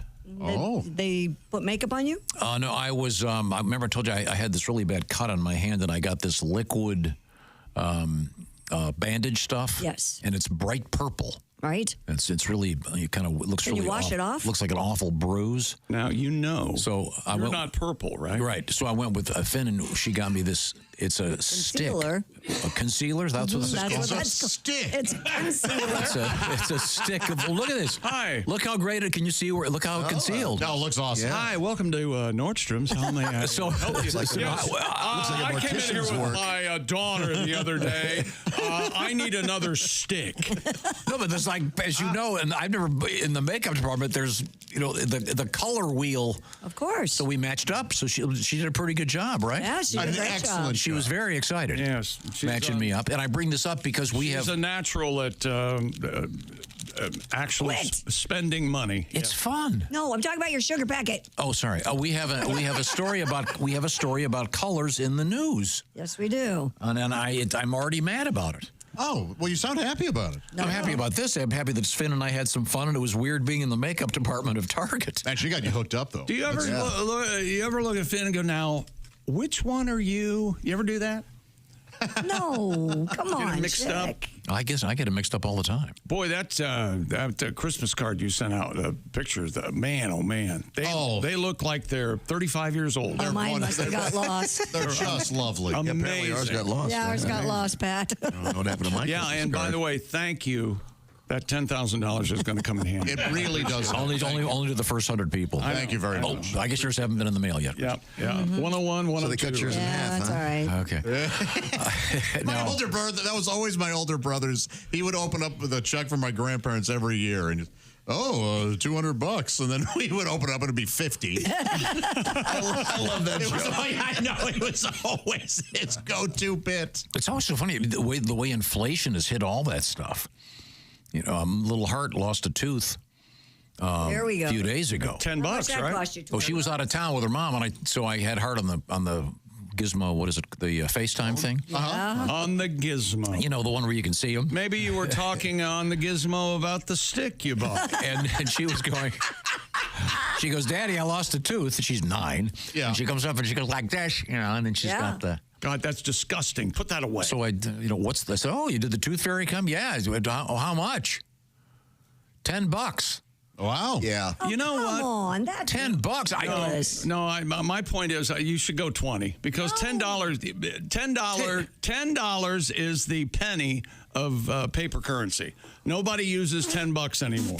I think the 10 is a nice tip. Nah. Someone grabs your $10 for a Oh, yeah, that's the going rate. 20 5, is a 10, nice 20. tip. No, 20 is too much. You guys are 5. What did you get? What did you get when you were a kid? I would get 4 quarters, like 75 cents. Yeah, something like that. You guys are crazy. I would never leave my teeth for the tooth. You know the tooth fairy works for the CIA, right? And then takes those get your teeth, DNA. and now you're in a big database. Oh, is that what happens? They implant the transmitter right there. Can you imagine? Don't you want to meet like a 6-year-old conspiracy theorist? Oh, I would love. Hey, listen. And don't get me started on the Easter Bunny. With the internet, believe me. But that's a really funny character. They're out there. You know, I'm just remembering of all the gifts my mom and dad got me at Christmas, and for some reason we put down it was détente at Christmas time. Well, that's nice. Yeah, there was one fight on Christmas Day where my dad uttered the famous words in my family, well, here's some money, bitch. Go buy something you want. And he stormed out. But that was just one time. And he was talking to the cat. Wasn't that he gave me $50 in a little box, and he hid it in the tree. And I still remember that to this day. That's pretty cool. Like a $50 bill. That's really exciting. And back, that's huge. That's 67, 68. Drug dealer money. Oh, that's yes. That's $500. He probably got it. It's all rolled up. Yeah. Or little white specks on it. Or turning some tricks. Who knows? Now, you've mentioned your father may have had he may have been a marijuana dealer. He just did it prior to the semi-legalization in the state of Ohio. Yes, he had a real assembly line going. That's all right. Way before Did he his sell time. the joints Way or did before he his sell time. bags? Christopher Cross was a drug dealer for years. He sell joints. It's okay. Tim Allen. Good stuff. He never went to jail for it that I know of. He was good at what he did. He did well. Kept his mouth shut. He bounced a check one time, and I remember the sheriff being at the door. Yeah. Too much to drink. Did you ever have law enforcement at the door? For a bounce check? Yeah. Oh, yeah. It's a small town. Did they cuff him? No. Oh, just a little conversation? Right. Okay. Had a talking to. Well, did I tell you he went to high school with the sheriff? Yeah. Okay. That's the kind of city we grew up in. Reminiscent about that one time they beat so-and-so high school. Okay, very good. Oh, and then I forgot my other holiday story. Oh, no. Not the kitten. I love this one. About the kitten. No. Hey, Christy, so I was talking about colors. Hung itself in the tree. You have a nice color, was that velour? Yeah. Pat, it must be felt. Go ahead, do the joke. Did you have to bypass the hanging kitten to get your $50 bill? I woke up and I didn't notice it. I was just shaking all the boxes. You know, you try. I try this. Can you imagine if you had takes all the joy out of it. There was actually a gun pulled at my grandmother's on Christmas morning. What? By one of the my mom was one of 7 kids, and one of the uncles by marriage had had a gun, and he was going to kill. Oh, all right, Frank. We can open the presents now. What was he mad at? You're right. His name was Jerry. Who was Jerry going to shoot? My grandmother. He was going to kill that bitch. Wow. Yeah. Oh, yeah. Oh, yeah. You know, how exactly? I love it, though. How did we get from a happy time shopping at Target with my little girl? I don't know. These are my Christmas stories. You don't want to hear them? Was your grandmother really a bitch? Yeah. She taught my mom how to be mean. Are you kidding me? Cut to Chick pretty much every morning the last couple weeks.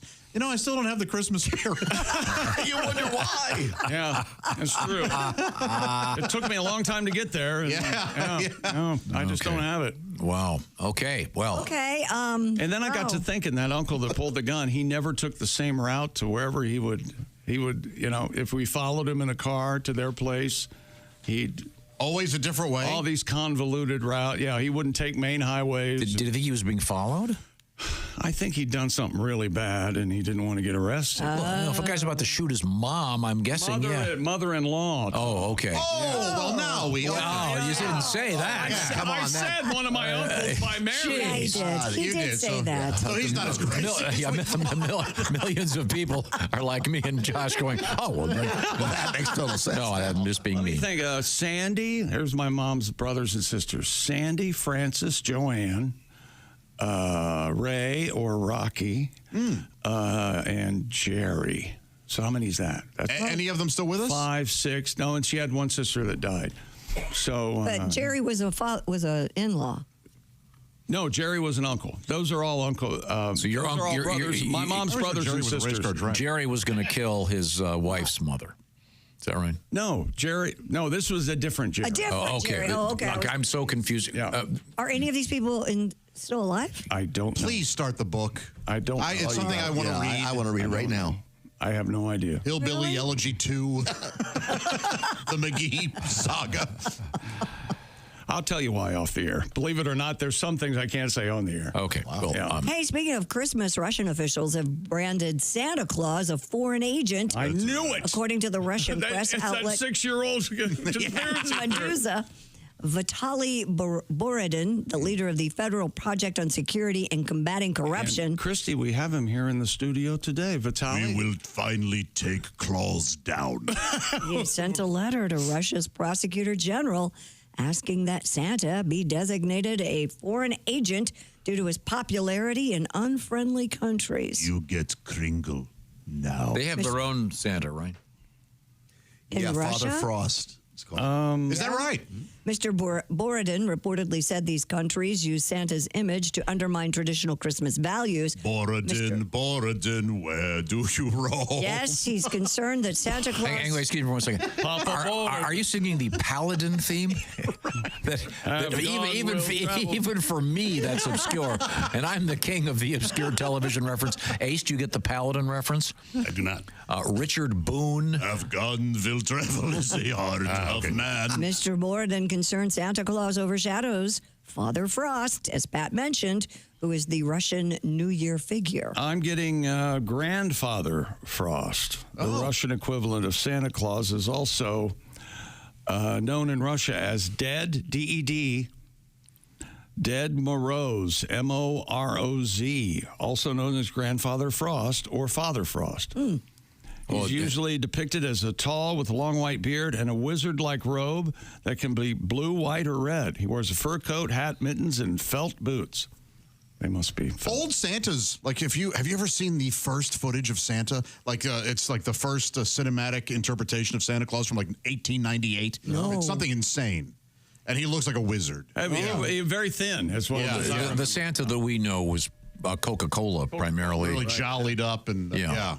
But you have a song? Father Frost in Russia, if you're on his naughty list, or even if you're on his good list, you get conscripted into the army and sent to the front in Ukraine. Oh my! So tough. Yeah, Ukraine jokes. No, I'm just it's, oh boy. What do you want from Santa this year, little girl? Your answer better be the supreme dominance of Mother Russia over all other countries. I think is what we're looking for the holidays. The Russians like to point out that Father Frost is much taller than Santa Claus. Oh. They like to point that out. This is from the country where the premier takes his shirt off all the time. And rides horses naked. Yeah. Pat, do we have time for your song? Do we have time, Tom? Let's come back with it. We come back with song. We have Father Frost. Yes. Good. Also coming up, a sexy time with Alli Breen. American Blonde. I like to see their OnlyFans. A little skin. I want booty. I see American ass. Okay. This is the Bob and Tom Show.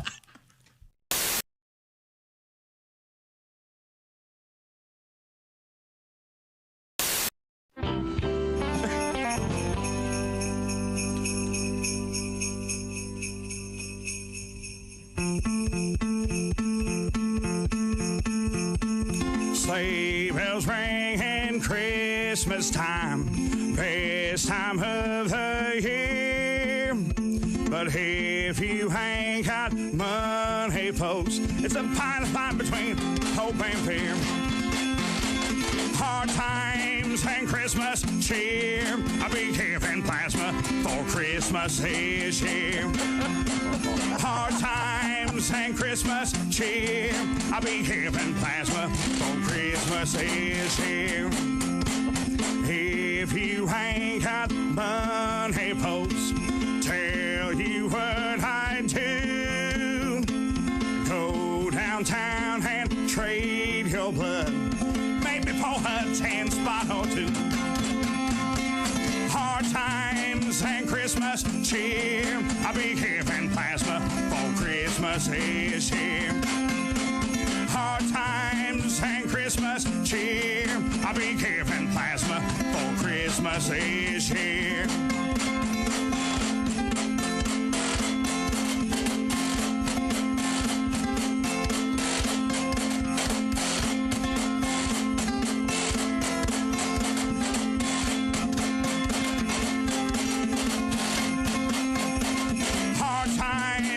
Christmas cheer. I'll be giving plasma for Christmas this year. Hard times and Christmas cheer. I'll be giving plasma for Christmas this year. I've been dreaming of a Christmas white where inside everybody's warm. There's foot tracks in the snow outside and needle tracks all up and down my home. Hard times and Christmas cheer. I'll be giving plasma for Christmas this year. Hard times and Christmas cheer. I'll be giving plasma for Christmas this year. Hard times and Christmas cheer. I'll be giving plasma for Christmas this year. Hard times and Christmas cheer. I'll be giving plasma for Christmas this year.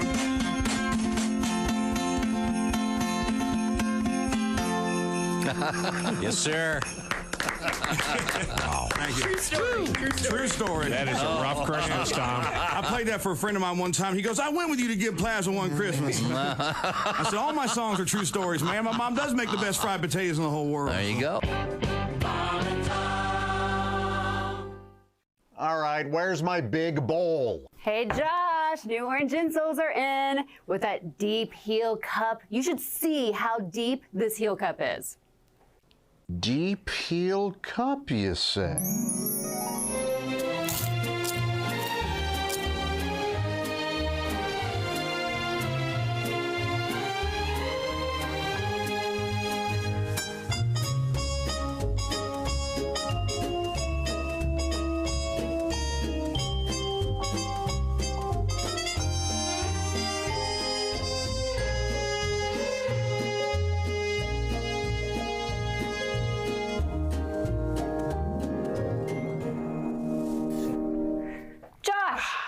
What are you doing? Deep heel cup. They're for your shoes. My shoes, you say? Orange insoles come with a deep heel cup and arch support to provide everything you need to keep up with your everyday activities.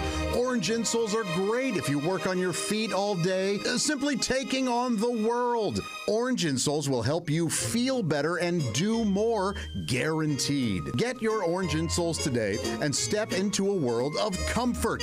OrangeInsoles.com. Hey, I'm Ed Septic with Ed Septic Plumbing and Supply. And have I got a treat for you guys just in time for the holidays?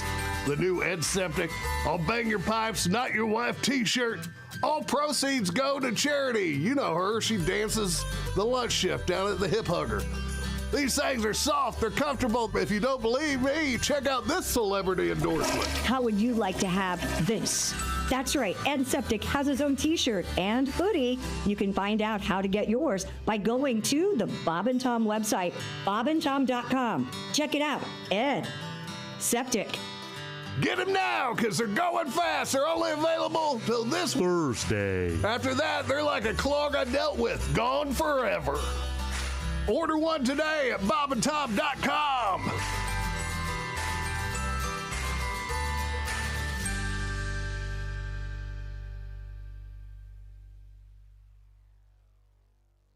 When you become a Bob and Tom VIP member, you get more and less. Wait, what? Which one? Which one is it? More or less? It's both. VIP members get more stuff to hear and less commercials to not hear. So Bob and Tom VIP is a good deal? Yeah, more or less. Hey, looking for the link to sync with Bob and Tom VIP? Yeah? It's right there at bobandtom.com.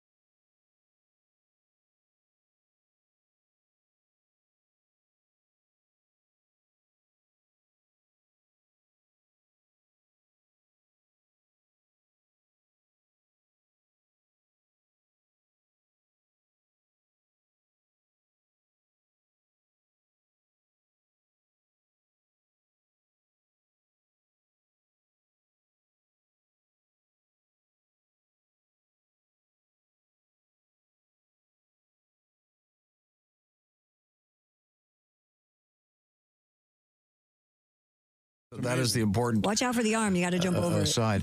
That's coming up. Also coming up on this show, Who's Your Lottery Prize Pack? No better stocking stuffer than lottery tickets. Hey, welcome back to the Bob and Tom Show.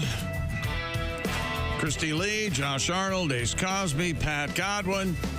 I'm Chick McGee at the Dude Wife Sports Desk. If you're still using toilet paper, shame on you. Dump your roll. Wet cleans better than dry. That's just good science. Try Dude Wipes for the best clean, pants down. Yes, it is. The rumors are true. Like a shower in the middle of the day. People are going to call you Poopy Butt. That's right. You don't want to be called Poopy Butt. You don't want to walk around being called Poopy Butt Here behind comes your Poopy back. Butt. I don't like that. Hey, We were discussing Christmas in Russia because there's apparently some kind of a conspiracy over there. Russian officials have branded Santa Claus a foreign agent. This sounds crazy. Yeah, they don't like the popularity in other countries because they have a Father Frost figure in Russia. Yeah, so instead of Kris Kringle, this guy Father Frost, the Russian, I guess version. Everyone gets same gift. Yes. Of course. One nut. Oh. And now, Pat, you have a tribute. One nut. You have a tribute to the Russian Santa Claus? I do indeed. Okay. All right. Please pay attention. Okay. Santa's a spy. His reindeers can fly under the radar and very high. Round up these St. Nics, whatever the cost. Russia wants only Father Frost. Santa sneaks down our chimneys. Call up the KGB.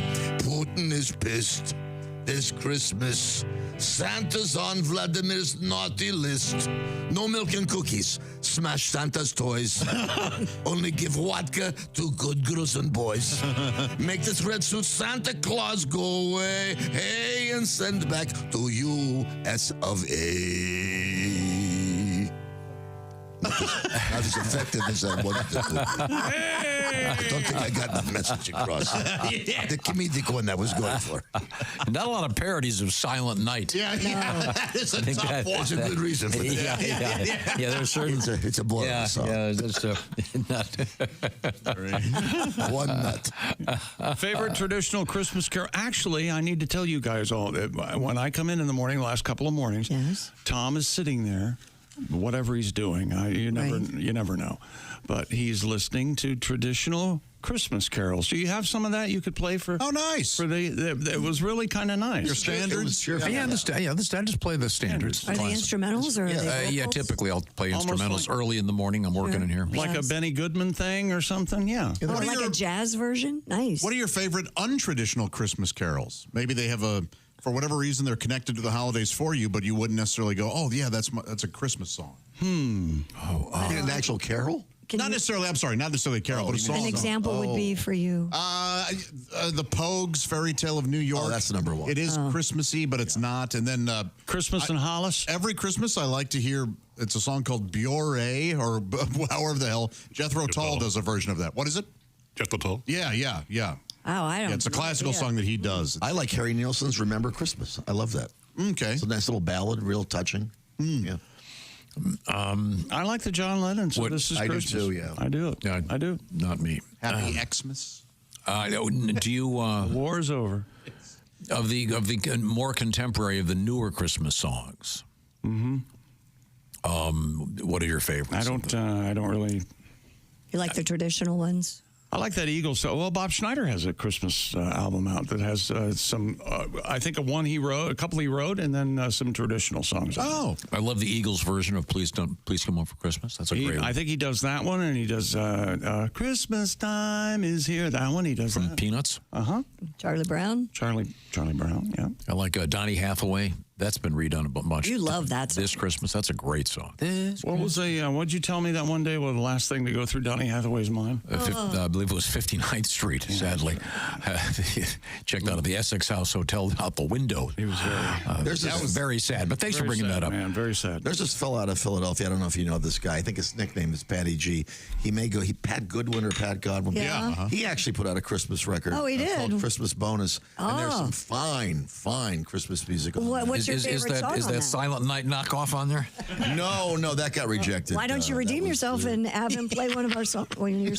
One of the best songs in that is, of course, January 3rd is Christmas Day. I think that's the most well written. That's okay. Just a wonderful piece. Why don't you grab that guitar, see if you can? Oh, geez, if I'm going to try to do Pat Godwin, that's going to be very difficult. He has a beautiful voice. Yeah, and complicated player. And he can play. Yeah, but I'll give it a shot though. All right. What is the name of the album? It's called Christmas Bonus, and I heard that his friend Tom Griswold produced the album. Yeah. Is it still available anywhere? You can get it everywhere, digital stores. And very nice. It was okay with this Tom that you called it Christmas Bonus? He I had a different title. He had a different title for it, this Pat Godwin. Tom came up with Christmas Bonus. Well, because it had a Thanksgiving song. I'm starting to think you're actually talking about you and Tom here. No. Oh, no. These are two different guys. Two different guys. Okay. Very flimsy charade. But I'll give this a shot. This has a nice little message. I think you're going to get a kick out of this. Here we go. Christmas is very expensive with toys, kids, and ex-wives. Alimony's due on December 22. On the 25th, no gifts will arrive. 'Cause I don't get paid till the 1st. Oh, I'm broke, what am I gonna say? I'll tell my son Santa sent me a letter. Now January 3rd's Christmas Day. Oh, January 3rd is Christmas Day. With a ho, ho, ho and a what the hey. I can get his gifts off a layaway. Now that January 3rd's Christmas Day. Isn't that nice? Very sweet. Since Santa moved Christmas to January, I got a great deal on a tree. Legos were half off. Stores laid half of their staff off. Wrapping paper's practically free. Christmas Eve is January 2nd now. New Year's remains the same.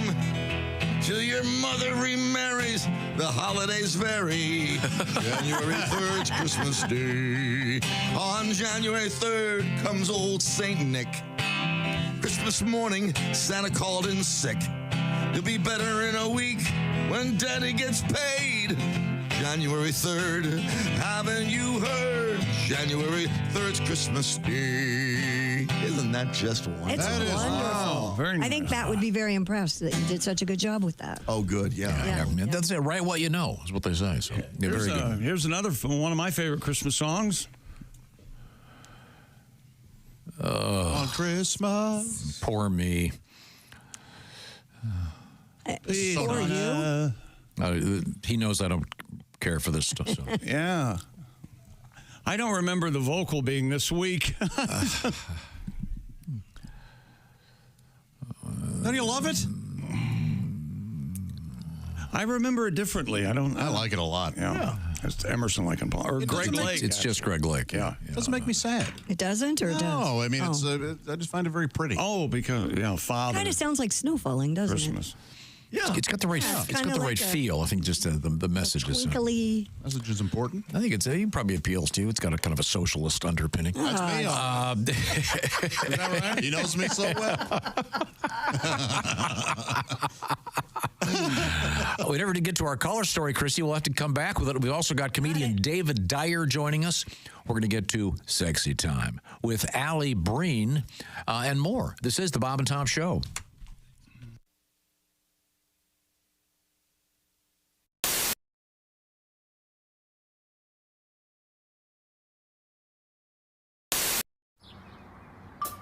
Is that Chick McGee? Why, it sure is.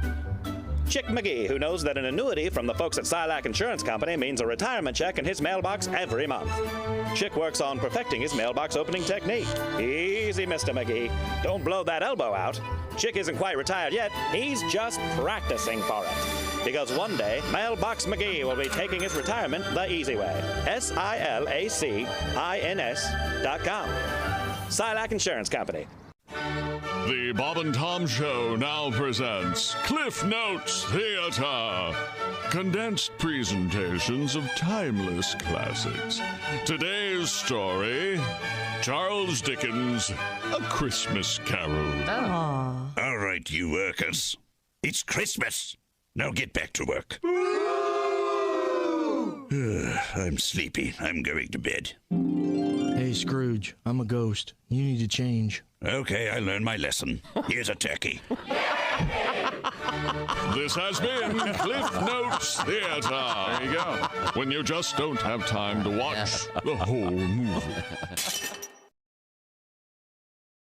There goes your Christmas present. I was antiquing over the weekend, and there was this giant picture of Buster Brown hanging. It was a wall art, I guess. It was hanging. It was just Buster Brown, the way he used to wink. When you say you were antiquing. Yeah. Looking around for antiques. This is not online. This is at stores, walking around looking at other people's old stuff. Yeah. Oh, it gives me the creeps. Why? Okay. It gives Donnie Baker the creeps, too. Hello, Bob and Tom Show. Hey, Bob and Tom, it's Donnie Baker. Oh, hey, Donnie, how are you? Good. Chick, my mom Phyllis used to make me wear Buster Brown shoes when I was a kid. No. Wow. I swear to God. Hell, I probably still got a few pairs up in the attic. Re-gift them to Woofy. Brings back memories. I ever tell you guys about my Christmas Eve last year? No. I got a last-minute part-time job at the mall. Because some dude got sick, so they needed a pinch hitter for Santa in their Christmas Eve extravaganza. Oh, cool. So, spoiler alert, I got all dressed up in a Santa Claus suit. Did you? Wow. And it was actually fun finding out what all the kids wanted for Christmas. I'll bet. And not a one wanted Buster Brown shoes. Yeah, no. But anyways, I got done pretty late at the mall, so I just left my Santa suit on, and I ended up checking out some adult entertainment spots on my way home. Yeah? Oh, really? Oh, it turned out to be a magical Christmas Eve. I even wrote a poem about it. You guys want to hear it? Sure. 'Twas the night before Christmas. I hit all the strip clubs with guys getting lap dances, sporting half chubs. Dancers' garters were stuffed with singles and fives, from dudes who didn't want to be home with their wives. Crystal and Roxy report to stage 2. White Stinks keyed up. Time to do what you do. I dressed up like Santa with the suit and the beard, hoping the stripper might see me and want to get weird. When out on stage 3, there arose such a clatter, I craned my neck to see what was the matter. Then what to my wondering eyes did appear? The biggest set of jugs I'd seen all last year. Oh. She was fire-ass hot. Them D-cups were fine. I knew in an instant she must be mine. Forget Crystal and Roxy. I'm off to stage 3. Santa had never seen hammers quite like these.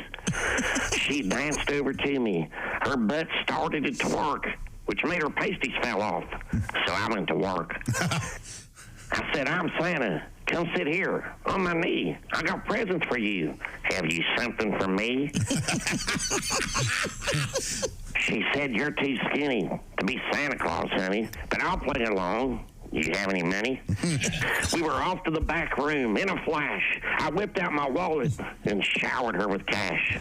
Take my 10s, my 20s, whatever the price.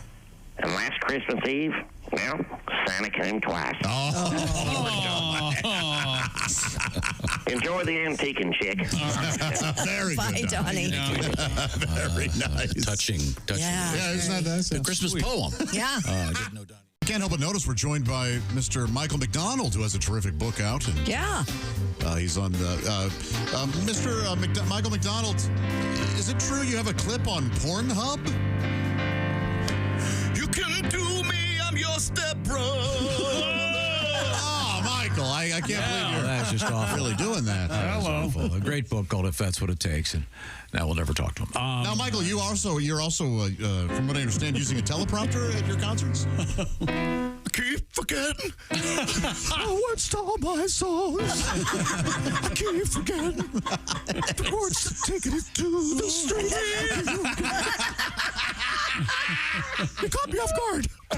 Yes, I am aware. Sorry. Keep forgetting. Now, your kids are, 11 is your son, right? Yes, correct. How old's your daughter? 6. 6. Okay, great. Yeah, She still gets away with stuff, probably. 6 years old. She's so funny that I just refuse to punish her for anything. Right. She came up from kindergarten one day and she goes, Dad, Stacy and I were playing catch and she hit me right in the balls. She only has an older brother. She's only heard that area referred to as that. A good dad would tell her that she's wrong. I am not going to do that. I have chosen to use that to my advantage. She'll be on her first date and making out with some dude and she'll be like, touch my ball. Guess who's done making out? Until at least college, because now everyone in high school thinks she has balls. Thanks, Facebook. Best daddy. Come on.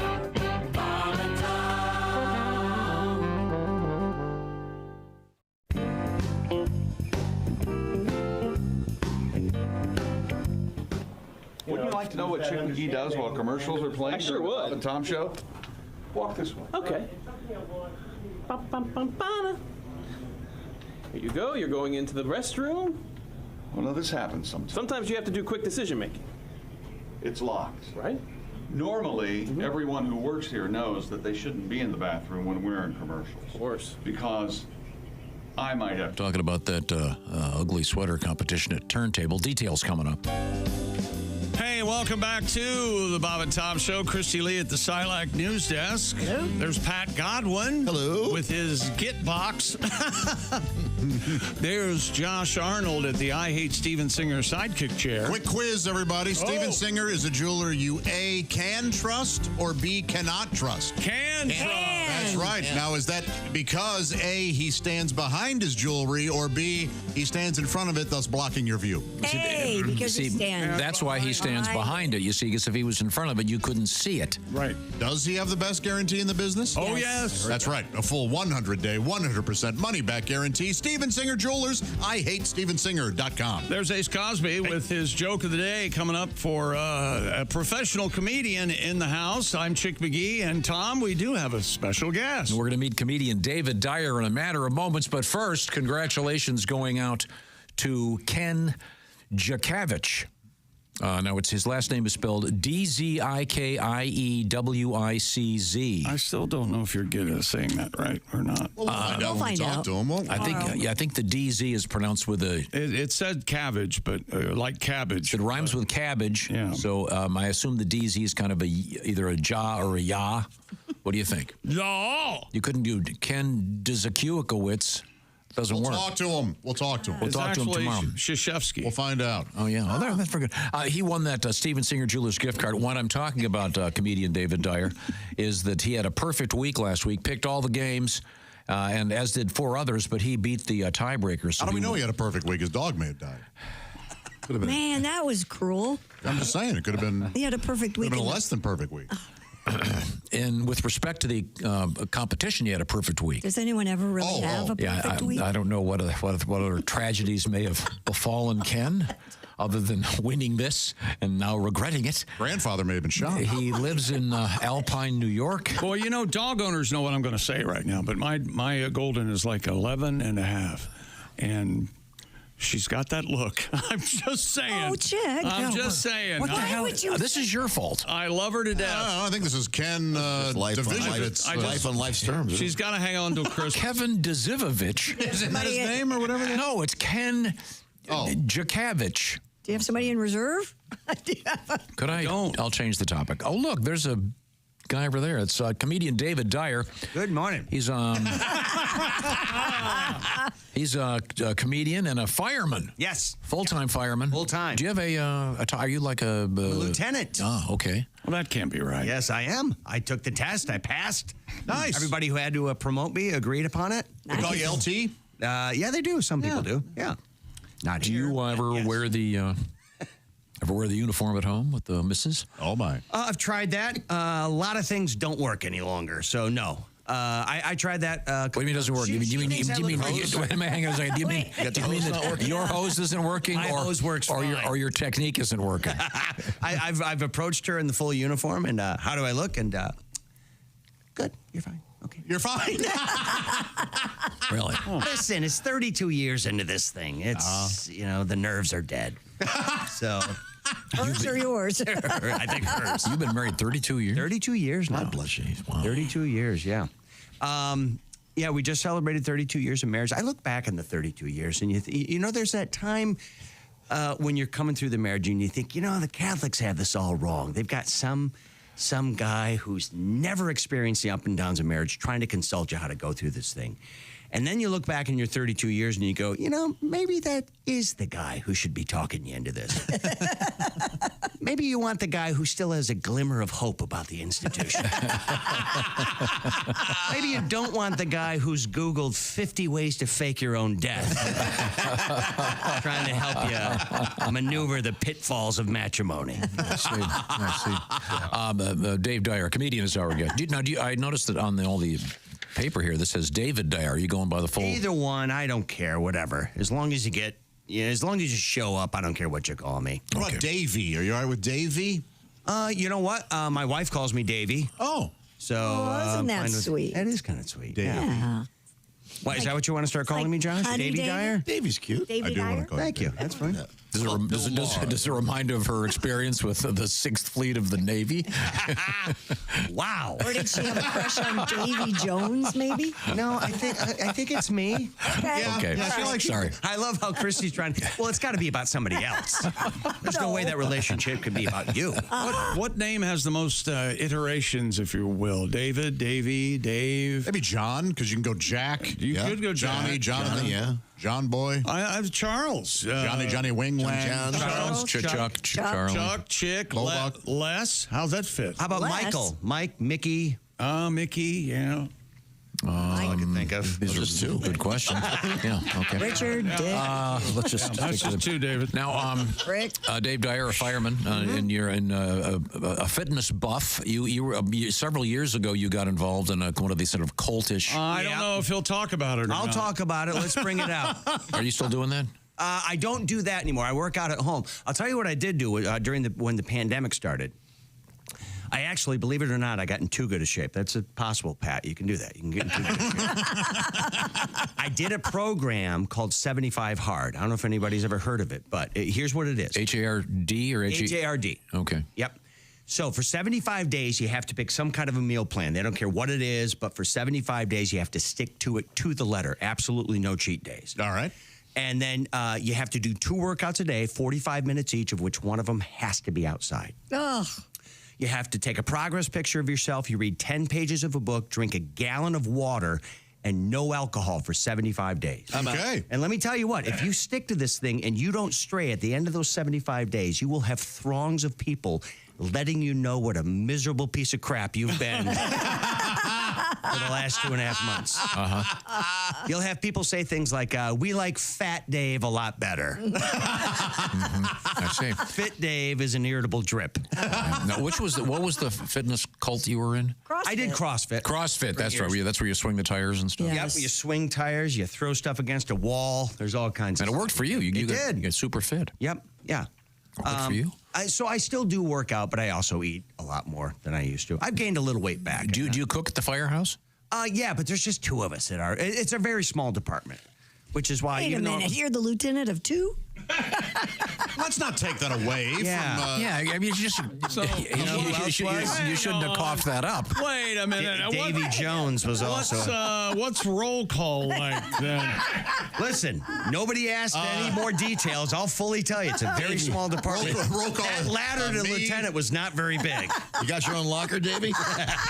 That's nice. Wow. But there's just a couple. We are what's called a combination department. So we have a mix of full-time and paid-on-call people. So there's 2 of us always at the station. We go respond, and then we have 2 other outer stations. And paid-on-call people go pick those trucks up, and they go. Oh, okay. So do you get to drive the truck? Yeah, sure I do. Yeah. It's a lot of fun. Yeah, do you ever take it through the drive-through and knock off the roof? It wouldn't. Yeah, okay. No, it you wouldn't forget that fit. you're in the... Okay, Yeah, just you asking. get there. No, but I'll tell you what. We had this was something any other firefighters listening is kind of a... You don't do this a lot, but we had a big fire on the 4th of July where we had a huge garage going. And we used what's called the deck gun. If you ever look at a fire engine on top, you'll see something that looks like a big water cannon. And sometimes when you've got something that's just ripping and you can't get right close to it right away, that's what you have to use. And we had a very large home, and the garage was fully involved, and we had to come up and we had to use that on there.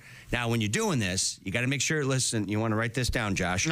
You want to make sure you secure water supply right away. Okay. Because there's 1,000 gallons on the engine, and you can dump 1,000 gallons using the deck gun in 1 minute. Holy cow. Yeah, exactly. I knew that would... Do you ever pray for rain? Have you seen? Yeah, but we're talking about this. So I've seen fire. Here. You've seen fire, and you've seen rain. Then okay, fine. Let's get back to the story. So anyway, we pulled up. This thing is fully going, and because of a lot of people, you guys are where you are, you're a big city. You're going to have a huge response. You're going to have 5 or 6 apparatus showing up on that thing. For these folks, it was me and Todd. That's who's showing up first. Was there a source of water nearby? Yes, there was. There was a hydrant literally in their front yard. Oh, nice. So we're able to secure water supply right away, and I just started pointing that deck gun where the garage met the house and working my way outwards, and we saved the house. Well, great. So, yeah, it was quite a good. Were there cars in the garage? There were 2 cars in the garage. Yep. They were toast, I assume. Yeah, they were toast. Is there fear that they're going to blow up? Well, yes, possibly. But you know what? It's interesting. When it hits the fuel tank, you don't really see like, Hollywood that kind of thing. Yeah. Where you're going to hear it, and it's really not that big of a deal. But what's going to startle you is when the tires pop. Yeah. When the tires pop in a vehicle fire, that's very loud. Wow. And that can, and plus startle you for a second. They saved the house, but the water damage was... Well, it was a tear down. Smoke got all through the house. And here's the thing: when there's smoke damage in a house, I mean they're not going to be in their house for months because they got to tear all that smoke gets in the drywall and everything. Right. They got to tear all that stuff. Smoke gets in your eyes. Yeah, as it gets in your eyes, that's. They asked me how. Do you have another James Taylor reference? No, I got yelled at the first time. I'll be quiet for an hour. But anyway, it was a successful save, which is all we try to do. Yeah, So that's great. Nobody got hurt. All right. Injured. There you Sort of a long, humble brag this was. Not really. No, good for you. I got a few more. I mean, the way things are going, the way things are going, the way things are going, Chick's going to bring up the fact that the dog didn't make it. Yeah. Did they have a dog? They did not, but you know what? Yeah. Speaking of your dog, Your dog got that look. How old is it? My dog is 15. We have a little Shih Tzu Maltese mix. She's 15 years old and she's not doing well. And you referenced your golden retriever. In fact, I texted my wife this morning from the green room and I said, "Hey, how are things going?" And she just simply said, "I've been up since 4:30." So yeah, she's not doing great. So okay, Pat, you want to bring up Fire and Rain again? Anything? Yeah, me and you and a dog named Boo or jokes. Another James Taylor song, maybe Handyman, something. I don't know. Throw up this one. Handyman is good. Did you ever go up on the roof? Dave Dyer is going to be on tour. He'll be stopping Thursday evening at the Robin Theater in Lansing, Michigan. Yep. And then Saturday at Timbers in Ludington, Michigan. And then December 27th, the Journeyman Distillery in Valpo. Yep. It's all coming up. But right now, what's coming up is it's something that you should probably be cooking at the firehouse. I'm talking, of course, about Omaha Steaks. Delicious. Oh, you and Todd would love those, Yeah. Dave. Maybe I'll steal Tom's credit card and get you a few deluxe gift packages. How'd you like that? I'd love it. All right. Omaha Steaks is the website to visit. I'm going to be honest, today, all right? Because we don't know when the 50% off site-wide deal is going to end, but you don't want to miss it. Plus, score an extra $30 off with promo code BTS. I'm telling you, these gifting experts at Omaha Steaks have made it super easy for you. They've curated wonderful gift packages that feature all your gourmet favorites like legendary steaks. How about those bacon-wrapped filet mignon? What's better when you go, oh, hey, you know what I would like tonight? Filet mignon. Oh, would you like that bacon wrapped? You know what? I sure would. Oh, that's a nice upgrade. Yes, it is. Mouth-watering desserts. Now, their desserts are woefully not bacon wrapped, I say. And I've written them letters. Those caramel apple tartlets, guys, wonderful. How about you wrap them in bacon? And I often get the same reply, which is, shut up. Stop writing us letters. Yes. Save 50% off site-wide for a limited time at omahasteaks.com.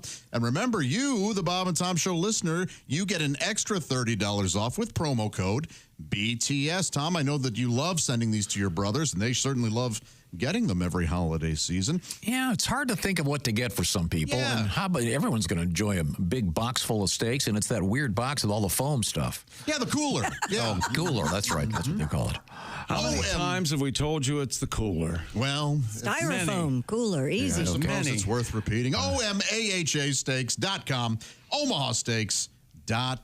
Don't forget to get yourself a little something, maybe a meat lover's lasagna or something. Jumbo Franks. Okay. While you're at it, don't forget the Ed Septic T-shirts are out there. Only one more day, right? Yes. Yeah. Go to bobandtom.com. Check out the Ed Septic T-shirts and hoodie. Is that right? Oh, that's awesome. We're coming back with comedian David Dyer, and we have. I'm already mad about this story. The slang terms of the year. Oh, interesting. And because they're not all slang. Some of them are real words. Maybe we can hear some fireman slang too. Oh, sure. Yeah. Like blaze. I bet that's a slang word. Yeah. That garage was the garage was toast. Yeah. Okay. Very good. But the dog was okay. Thank you. Well, he was toast too. Okay. This is the Bob and Tom Show.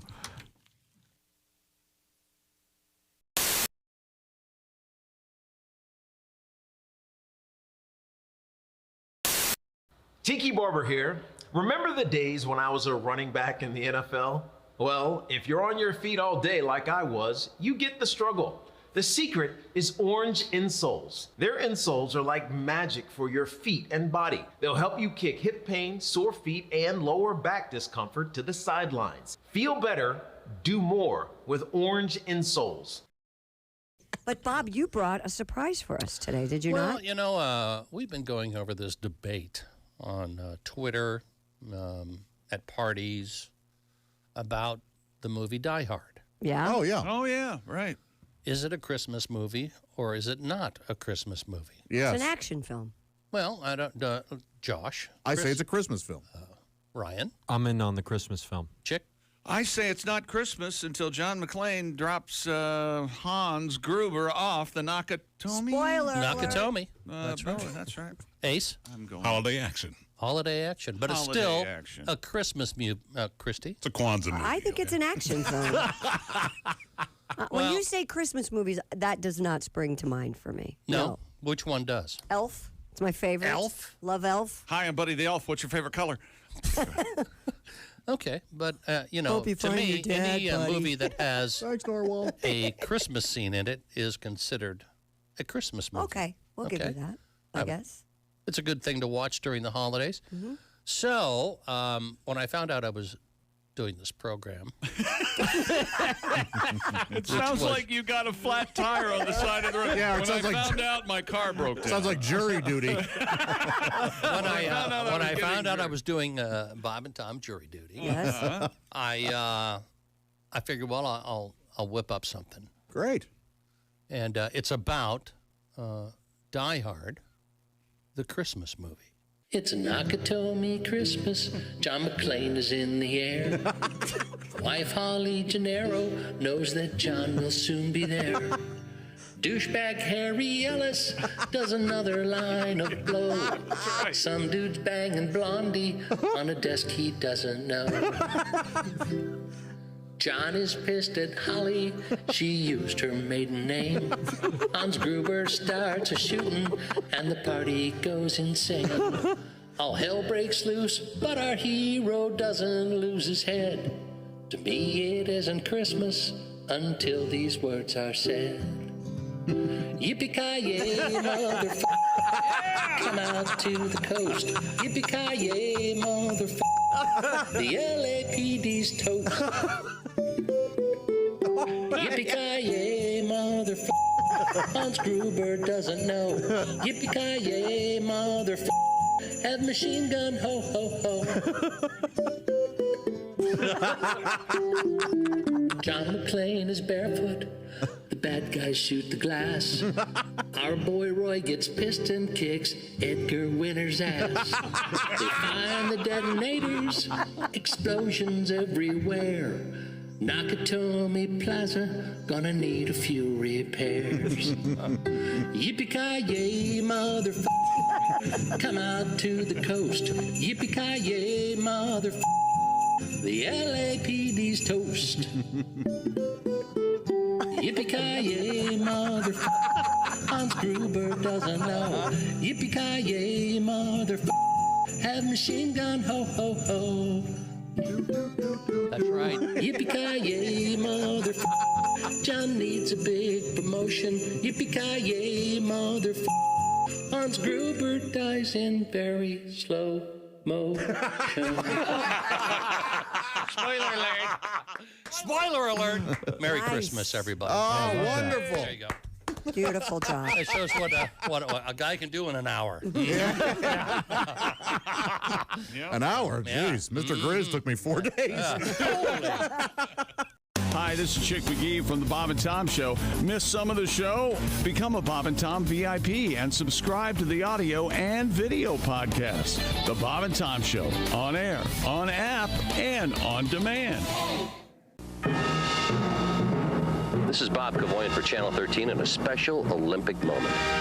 We are going to recreate the very first time the torch was ever run in history. Cut. The monkey's got no gloves on. Where are the monkey gloves? I'm sorry. I didn't realize I didn't have the gloves on. Sorry. Now we're going to recreate the very first time the torch was run in history. Cue the monkey. I'm not a monkey. I'm a gorilla. There's a difference. Cut. I didn't say it. I didn't know what you wanted. I know what you want. I can't do it. Why can't you do it? I can't go in the woods. Why? I have sensitive skin. I can't. I just can't do it. Sensitive skin. You're Sensitive wearing skin. a gorilla suit. I was that. just in the woods. Anybody can go Have in you the ever woods. been bitten by a mosquito? Possibly a carpenter ant? You don't want the gig? If you don't want to do this, I didn't say I didn't want the gig. Tony I just don't wanna Saragusa go- from the Colts. Tony Saragusa said, I can do this. Saragusa He wanted the role of the gorilla. He cannot touch my gorilla. Yeah, well, he didn't even need the suit, okay?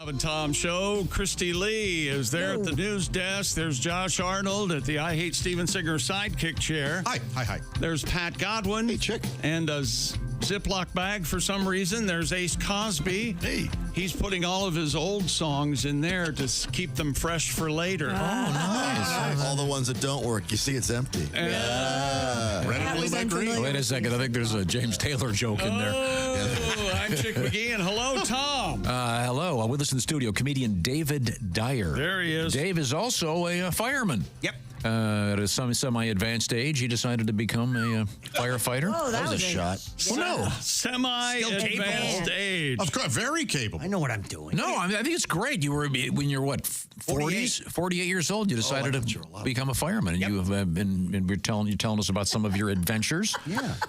Tricky business. Glad to have you here. You're also on tour. You're going to be stopping by the Robin Theater in Lansing, Michigan, coming up tomorrow night. And then Saturday night, it's Timbers in Ludington, Michigan. And December 27th, Journeyman Distillery in Valpo. Yes. And we'll talk to you in just a second. We got to catch up with a couple things here. Congratulations once again to Ken Jakavich. I think I got it right. Ken is our winner of week 14 of the Bob and Tom Pigskin Picks competition. He'll be picking against Chick McGee, we hope, tomorrow. He is from Alpine, New York, and he wins that $500 gift certificate from Steven Singer Jewelers. Thank you.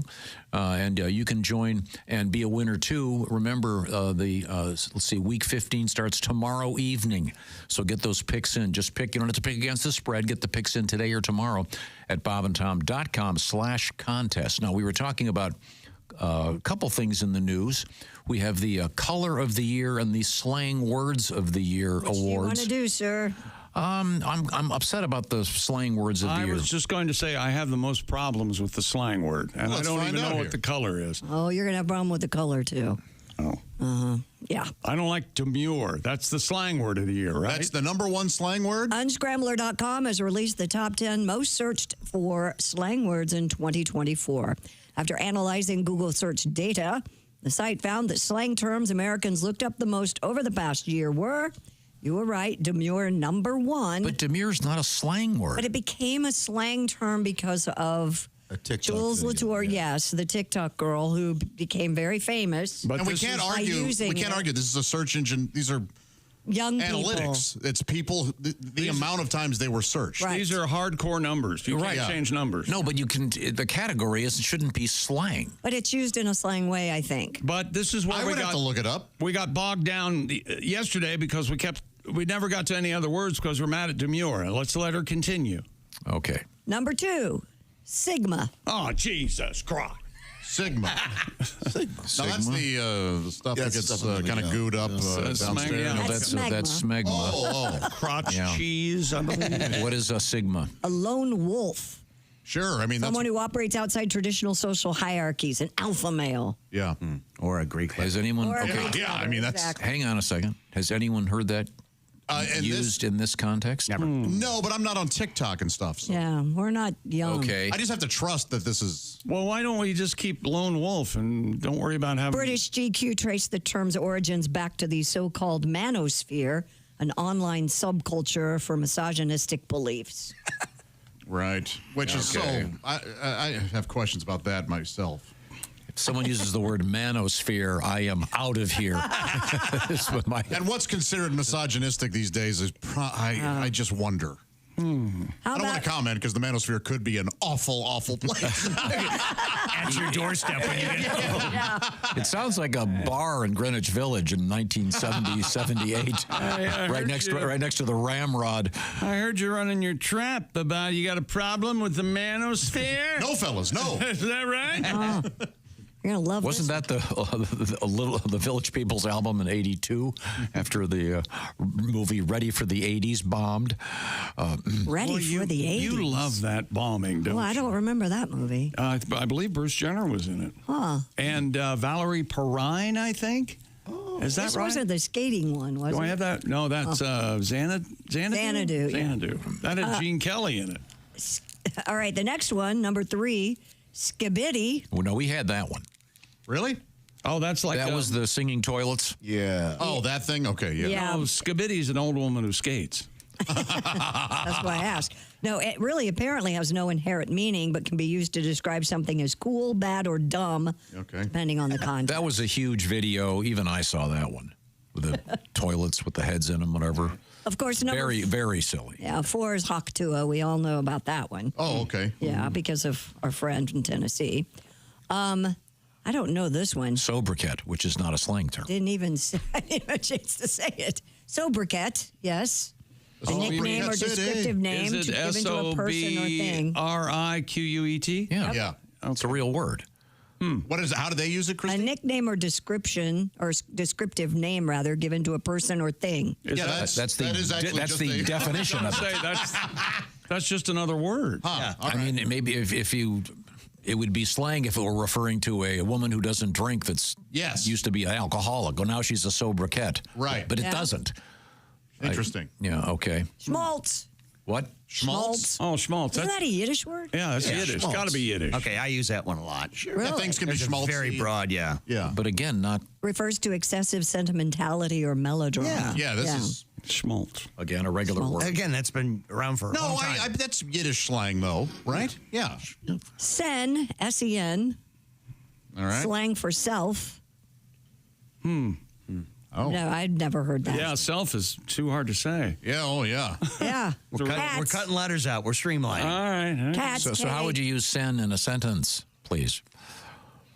Well, speaking of my sen. Yes. There you go. That's really confusing. That is all by myself. I'm back. Just like that. Patty, come on back in, Pat. By myself. I don't. Pat Godwin is. I thought we just established in the green room that we established nothing. Okay, sorry. Cats, K-A-T-Z. Yeah. Oh, that's Jewish as That's well. Yiddish. Yeah. That's my accountant. I know a lot of people with the last name, yeah. A term for anything enjoyable, fun, or pleasing. That was cats, man. And it can also mean yes. Really? What? According to this. Once again, this is from unscrambler.com. Okay. Yeah, that was a lesser successful Broadway show.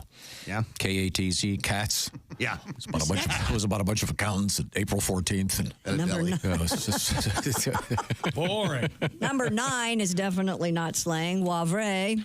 Yeah, what? I don't know. I mean. Referring to the works of an artist? Right. Yeah, he had a. And that's the definition they're using here, too? Yes, absolutely. My wavre. Yes. I mean, it would be maybe, I don't know, it would even be slang if you said, don't go in the green room. I just released my wavre. Anything. That's not the definition. And the wallpaper's peeling. And rounding out the top 10, Preen, P-R-E-E-N. Oh, is that like being fussy with yourself? Or is that a preteen? Very good. It's slang for a child under the age of 13 who tries to act like a teenager. Huh. That's in a lot of Jay-Z songs. All of them. Oh, it is. Is that going to happen? I'm not sure if I like which I like better. The Paladin reference from earlier.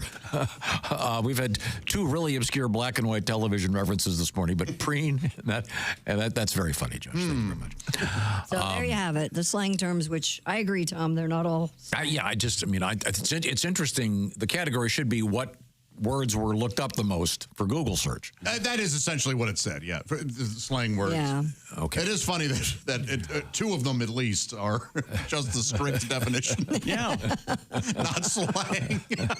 And then now we also have the color of the year, which to me a little bit presumptuous. Presumptuous that some organization could declare the color of the year. Pantone does this every year. The color of the year for 2025, though, happens to be Mocha Mousse.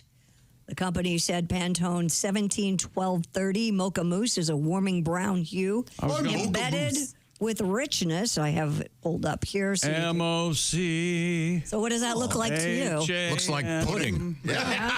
Looks delicious. Like mousse. M-O-O-S-E. Oh, it's that kind of mousse. It nurtures us with the suggestion of the delectable qualities of chocolate and coffee, answering our desires for comfort. Who writes this crap? Would you paint your walls that color, though? Is Pantone an interior design thing? It's a color. I think it's an international sort of a code So, in other words, if you're in Brazil, you can get something the exact same color as you could in Kansas. Graphic artists use it a lot. Because each color has a number. So this isn't just for paint, it's also for ads. anything. It's for anything. It's for cosmetics. It's for furniture. It's for... Now, is that also based on what has been popular this year, or just what they're saying the color? What analytics? Pantone Color Institute. I think in the case of this, it's analytics. Of course, see, Tom thinks it looks like poop. Of course he would. Well, no, I think he's on a different route. No. Lori Pressman told USA Today that the choice... His body language just said it all. ...is inspired in part by little treat culture, a growing trend in which people punctuate their day with small pleasures. Yeah, that's just brand new to culture. No one's ever... back in the 50s, no one ever went and grabbed a candy bar. These last 2 stories of just, I'm moving to the woods.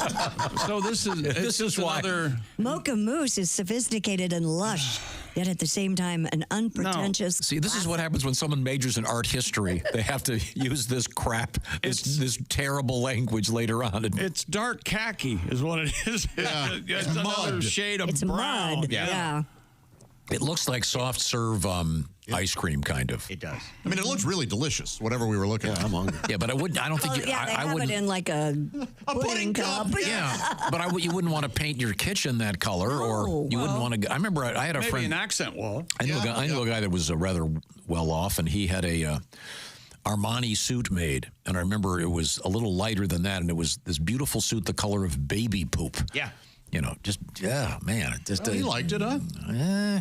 I think that's probably in a closet. Brown is not. Well, wait a minute. Now, brown is not your favorite color. We all know that. Brown leather is okay. Kind of surprising. I'm with you. I don't care for brown either. I don't like it. Really? Mm-hmm. Even leather? Yeah, I want black. You're black leather? Yeah. All right. Wasn't that your mom's nickname on the CB, black leather? No. Yes. And she... Haven't I exposed enough of myself today? Sorry. Oh, that's true. I forgot. Yes. Yeah. Not the day. His mom had one of those base stations, and the truckers would go by, and she'd talk to them in her... Oh, really? Well, they don't have to go by. But her moniker was... she just started looking. Come on back for black leather. Her so-called handle was black leather. It was the early chat room, right? Right. Which is now not even a thing, really. No, right. Chat room. Yeah, chat rooms are gone. Yeah. I remember... Now you just get online. I remember looking at in the days when I'd go look at magazines that were made of paper, and there was some computer magazine, and it said, the internet... The CB radio of the 80s. Boy, they missed that one. Yep. What was the motivation for your mother being on the CB radio? I'm sure she was lonely and was trying to make a connection with someone, I would think. Did it ever work out? No. Okay. No. Well, I'm sure she talked to people. She did talk to people. I had a friend of mine's brother would get up in the morning, and he would do that all day long. It was his thing, and that was kind of kept him occupied. Can you get paid to do that? No, he just would. I mean, literally all day long and all night. And was there a sexual component? No, it was still. Just, they keep track on. They have a United States. They have push pins where they keep track of who they talk to. Yeah. Interesting. It's a hobby. Anytime people can make friends any way they want, I think it's good. It's healthy. You'd be great on that, Christy. On a CB breaker one. You've got breaker. I never had a CD as a kid. We got a Smokey sitting there. My neighbor did, but you've got that. You've got a great voice, and I mean, much the same way. I don't think Mr. Dyer knows that you once were working the drive-through at Arby's. Go ahead. Did you really? Welcome to Arby's. May I take your order, please? Yeah. You know what? Isn't that great? Give me what's the one with cheese slathered all over it? That's your beef and cheddar. Give me a couple of those. You know, they changed the regular roast beef to a classic roast beef, which really throws me, because I still ask for a regular when I go through the drive-through, and then they go, "No, that's a classic." You get a classic medium and a large. I get a classic small. Did you sell Coke through that drive-through? Not that kind of Coke. We sold Coke soft drinks. Yes. Well, I don't know about that. I heard, there's something off menu, a meat mountain at Arby's. I heard they called Can you really get that? Yeah. They called you Kilo Lee is what I heard. Yeah, boy. That's me in high school. Everybody's a target in here today. It's unbelievable. I can't. Don't look in her trunk. Go ahead, look at my trunk. Well, now you can. Well, yeah. Oh, there was a time? Mm-hmm. Now, let's just move forward here. Speaking of trunks, kind of. What? If you ever have trouble going number 2, since we were on this subject, doctors are suggesting an unusual hack to help relieve constipation. Have your friend blowing it? That would be unusual. I have a question. Get a hot dog. Josh, I have a question. It's more of a statement. I think your office is on fire. Why don't you go put it out? I don't get these stories. You know that, right? Dr. Karen Rangarajan posted a TikTok explaining if you're straining on the toilet, you might try pretending to blow bubbles, blow out a candle, or make an elongated moo sound like a horny cow. So I was closer than very close. Yeah. Yes. Wait a minute. Apparently, so it's Quran, by the way. It's a man. Go ahead. You're supposed to go, ooh. Yeah. I do that anyway. He said these out are loud. You're gonna scare the guy in the next stall. It helps your diaphragm to relax. If you're in a public restroom mooing, they're gonna call the cops. Yeah. When's the last time you used a public restroom for a major transaction? Sadly, not this year. No. Well, no, that's right. Well, this here doesn't count. There was no. There was an issue that the day. Kind of like your second. Was it a one-seater or was it a? It was a yes. You have a locked door. Yeah, it was at a Starbucks. We all know that's where he goes. Yes. Yeah. Was there a hole in the Starbucks with the police tape around it? Apparently, these breathing techniques help to relax your pelvic floor muscles. Yeah, that's what. And he also says it mimics the same internal physics as squatting with less pressure. So why cows? Is it if you've eaten beef, you moo? If you eat chicken, you cluck? Is there? I'm just asking. If there's a system. So to him, it's like yelling, "Oh God!" Oh yeah, you're right. Actually, those squatty potties really work. They do. They seem to get your knees up, and it's just like a good running form. You got to get your knees up. Tom. Yes. Oh, okay, very good. Yeah. Now, we've got a couple things coming up, including Sexy Time with Alli, Breen. We're also going to find out more from our guest, comedian Dave Dyer, who is on his way to Lansing, Michigan. You're a Michiganian? Yes. Do you say Michiganian or Michigander? Michigander. You're a Michigander. Yep. There's a distinction, right? There is a distinction. Which is what? I think the people that we don't want to talk to are Michiganians. Okay. No, I don't know. I've always heard Michigander, and there's always been that debate, but I think a majority of people would say Michigander. Okay, well, you'll be in Michigan coming up a couple times. Saturday, you're going to be at Timbers in Ludington, and once again, tomorrow, Robin Theater in Lansing, Michigan. Let's see now. I want to tell you about Steven Singer Jewelers. I just mentioned we had our big winner once again. This week, it is a guy from Alpine, New York, Mr. Ken Jakavich.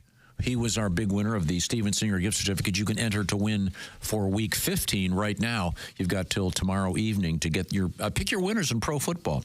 Steven Singer, of course, has all kinds of stuff. As Josh said earlier, he doesn't stand in front of his jewelry because you couldn't see it, but he stands behind it with his famous 100-day, no nonsense, no questions asked guarantee, plus free shipping, of course. Get those orders in today before 2 o'clock, and it's out the door on its way to you if you get them in before 2 o'clock Eastern Standard Time. One of the things he's got running right now, of course, the Anita diamond stud earrings. You can't go wrong with those. Christy, yes. I love that bracelet you have, and that is known as the At Last bracelet. Oh, it's gorgeous. And a great value. And, of course, Steven is famous for real diamonds, earthborn diamonds, none of the fake stuff. And find out what I'm talking about by visiting Steven at IHateStevenSinger.com. Don't forget the Anita diamond stud earrings. Lots of other cool stuff. You got to see it to believe it. And once again, it'll be shipped out today, so you'll have it in time. Take the worry out of, I'm so concerned about the holidays. I don't have a gift for her or him or whoever. You can get this done in 5 minutes. Trust me on this. IHateStevenSinger.com. Thank you, Steven. He's a dog guy, and his dog is very healthy. Thank you. Coming up, we have more exciting news with Christy Lee, and we're going to talk more about Mr. David Dyer. This is the Bob and Tom Show.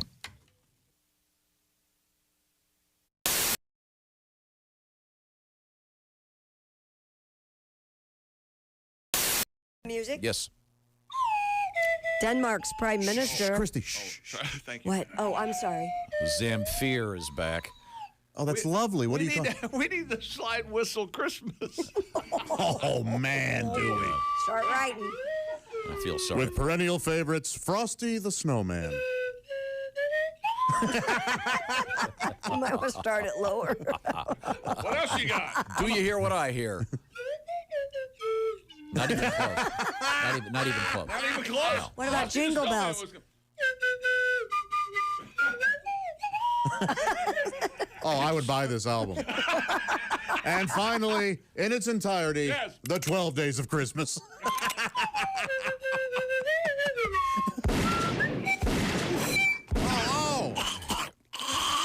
The 12 Days of Christmas have been canceled.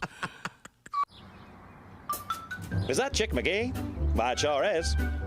Chick McGee, who knows that an annuity from the folks at Silac Insurance Company means a retirement check in his mailbox every month. Chick works on perfecting his mailbox opening technique. Easy, Mr. McGee. Don't blow that elbow out. Chick isn't quite retired yet. He's just practicing for it. Because one day, Mailbox McGee will be taking his retirement the easy way. SILACINS.com. Silac Insurance Company. Hey, I'm Ed Septic with Ed Septic Plumbing and Supply, and have I got a treat for you guys just in time for the holidays. The new Ed Septic, I'll bang your pipes, not your wife t-shirt.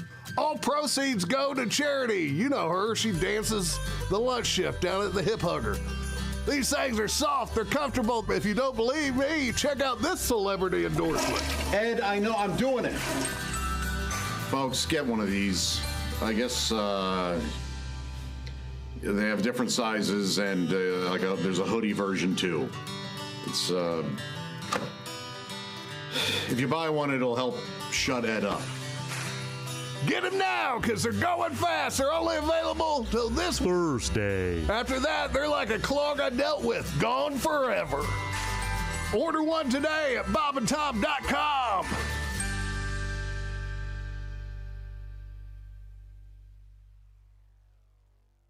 Dear Alli, I just started working at a restaurant and the manager is super hot and was so nice to me. He asked me on a date and we've now gone on 3. And I just found out his last 3 girlfriends have also been waitresses. Yeah, of course. Yes.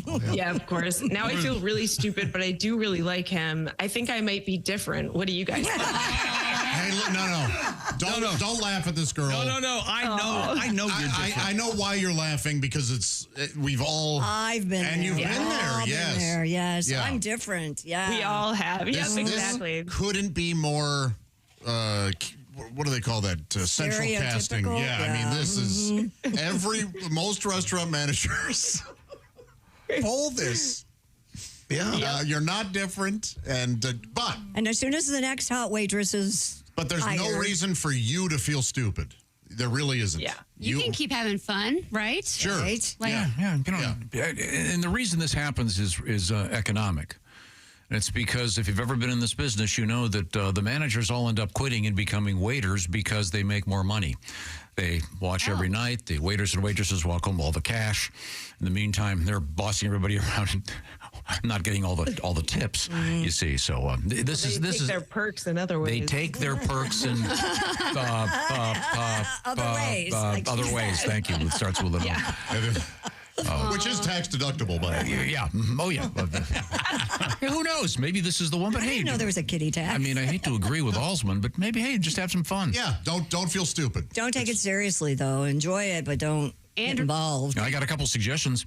Wear half the uniform some night when you get back to I his bet place. Someone's already tried that though. If he's dated a bunch of waitresses, that's been done. I would imagine. Maybe the uniform from their competition. Oh.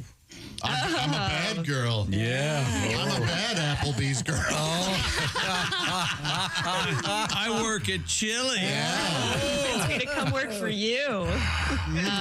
Make sure you request the best shifts, though. I mean, you might as well milk it. That's another good point. And that's how you know that how he's going to start to ghost you. Right. You know, what do you mean I'm working Thursday lunches? That sucks. Yeah. Okay. Hey, we've nailed it. That's probably the best one I've ever had. Sexual politics of restaurants is fascinating. Yeah. And it's always that way. Yes. Lots of drama. Wait a minute. What? Okay, I'm not sure exactly what's happening. Could you focus on the big screen? Oh goodness gracious. Hey, guys. It's some bitch Ed's out this week. He's at the National Toilet Festival in San Francisco. Oh, yeah. So no Ed Septic? Nope. No Ed. It's me, Turd Wrench Tina. Hi, Tina.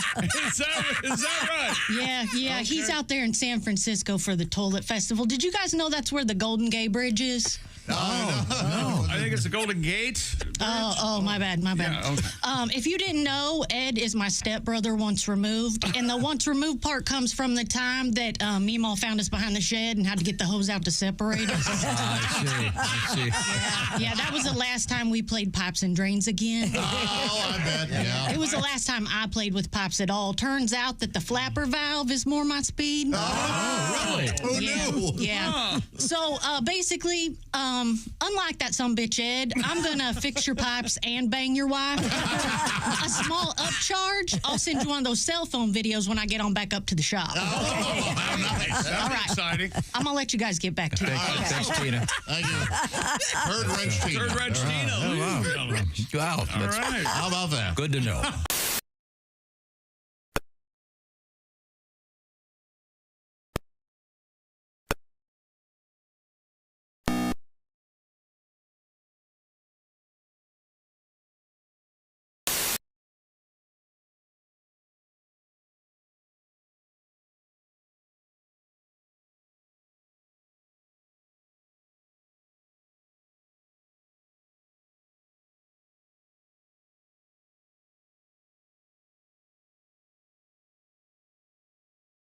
In your stocking, then a Hoosier Lottery prize pack, some scratch-offs. Say it this Christmas with the Hoosier Lottery. We'll have some of those coming up for you. You don't have to say it now. Hey, welcome back to the Bob and Tom Show. Ace Cosby's here with that joke of the day, Tom. Oh, There's Christy Lee. Coming up in a second. Pat Godwin's here. Hello, Josh Arnold. Chickster. I'm Chick, and Tom, we got a special guest. Comedian David Dyer has joined us. David's new comedy special is out on David Dyer's YouTube channel. It's called Tissues on the Doorstep. All right. There you go. Yep. You can go to daviddyercomedy.com. You can find it there. Instagram. And we'll watch the special to find out what that means. Yes. Tissues on the door. Well, now, David, I don't know if you know this or not about Tom, but you like to name things, don't you? And you don't like things that are named before you get a chance to name them. No, it's fine. I'm sure there's run that by Tom? There's a meaning, some special meaning to that. In Josh's bedroom, he's working on a chapter called "Tissues on the Ceiling." That's right. That's impressive. Yeah, that is. That is, yeah. Because I cap myself, and then when I... Yes. That's a tremendously... Well, you're a young propulsion man. rate Like is a reverse incredible. parachute. Yeah. Very adhesive quality. There was It's kind of like the 4th of July. There was a restaurant now defunct, but there was a magician who used to work there, and he would do this really cool card trick, and then he would heave the cards up in the ceiling, and they would stick there. You'd walk in, there'd be all these cards up in the ceiling. Oh, yes. Remember that? It was Trinity, sure, of course. so cool. What's on the cards? Well, he would pick your card, and then it was a stunt. It was really cool, but they would stay up there. And so you'd walk in, you see, hey, look at all those cards up in the ceiling. Oh, wait a minute. You said it was a stunt? It wasn't really magic? No, it's magic. Come on, Chick. Believe in magic. Actually, he started it. Josh, I was being mean. Josh's book is not called Tissues on the Ceiling. It's it's kind of a takeoff from HBO. It's called Hard Socks, and it's you know I'm a T-shirt man. A T-shirt guy. That's right. But no, you are a professional firefighter and a professional comedian, Yes, David Dyer. both. Dual. Now, as a pro, you probably think you've got the whole comedy thing down completely. Tiger Woods. Well, we're always working on I it. think, as you know, Tiger Woods even had a swing coach. I bring this up because maybe it's time for some comedy lessons from... Man with a deep voice. Ace Cosby, here he is with his joke of the day. David, I don't know if you know this, but Santa's a big movie buff. I did not. I was not aware of that. You know what his favorite actor is? Who? William Dafoe. That was Ace Cosby's joke of the day. Better than anything I've brought in. Joke of the day is brought to you by Omaha Steaks. Save 50% off gifts from Omaha Steaks. Go to omahasteaks.com and use promo code BTS for an extra $30 off. Minimum purchase may apply. Omaha Steaks. Mm-hmm. You know who his favorite 60s sitcom star was? This is Santa's favorite. This is Santa's. Colonel Hogan. Oh, no, that's Same joke. Yeah, same joke. It's all the We delivery. were talking about magic earlier. The amazing Kreskin has passed away, ladies and gentlemen. No way. Yeah, Yes, at the age of 89. Can we know will he leave behind how he did all his tricks, or has he got Kreskin too? Or? Oh, I don't know. He was living in West Caldwell, New Jersey, and had been in declining health for the past year. George Joseph Kresge was born January 12th, 1935. Kresge! He was the most frequent guest on The Tonight Show with Johnny Carson. Guess how many appearances he made? 922. No. 62. 203. 61. Did you see the story? No, I did not. Wow, you have Kreskin abilities. He was in here a couple times. I can't figure out how he did anything. Was he a mind reader or something? No, he irritated the hell out of you when he's dead. He was he a has mentalist. He had a way to shake your hand that drove you up a wall. He wanted to run when he wanted to shake grab your hand and kind of pump it up and down. He was a mentalist, and at every show he would have the promoter hide the check and he'd find it. Yeah. When a magician's cremated, is it ash or glitter that's left behind? That's a good question. I think it's mostly glitter. I don't know. Yeah. I think if a unicorn's cremated, there's glitter. Rainbow glitter. Yeah.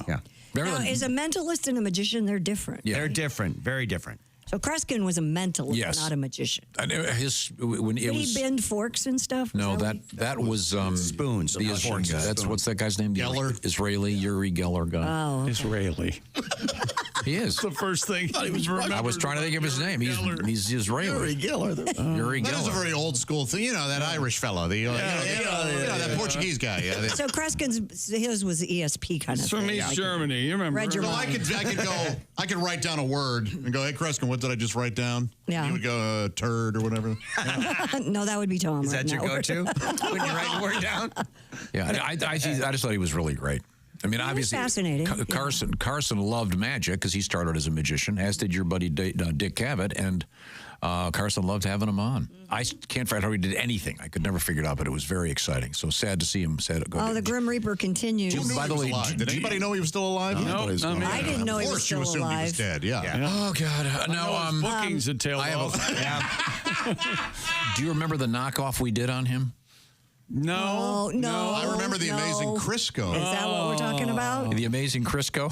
We can't do that. One of my prouder moments. Nope, you're not supposed to. What? Chick's acting in that is so good. It's Chick, I'm gonna change. I can play just a little bit of it for you. naughty.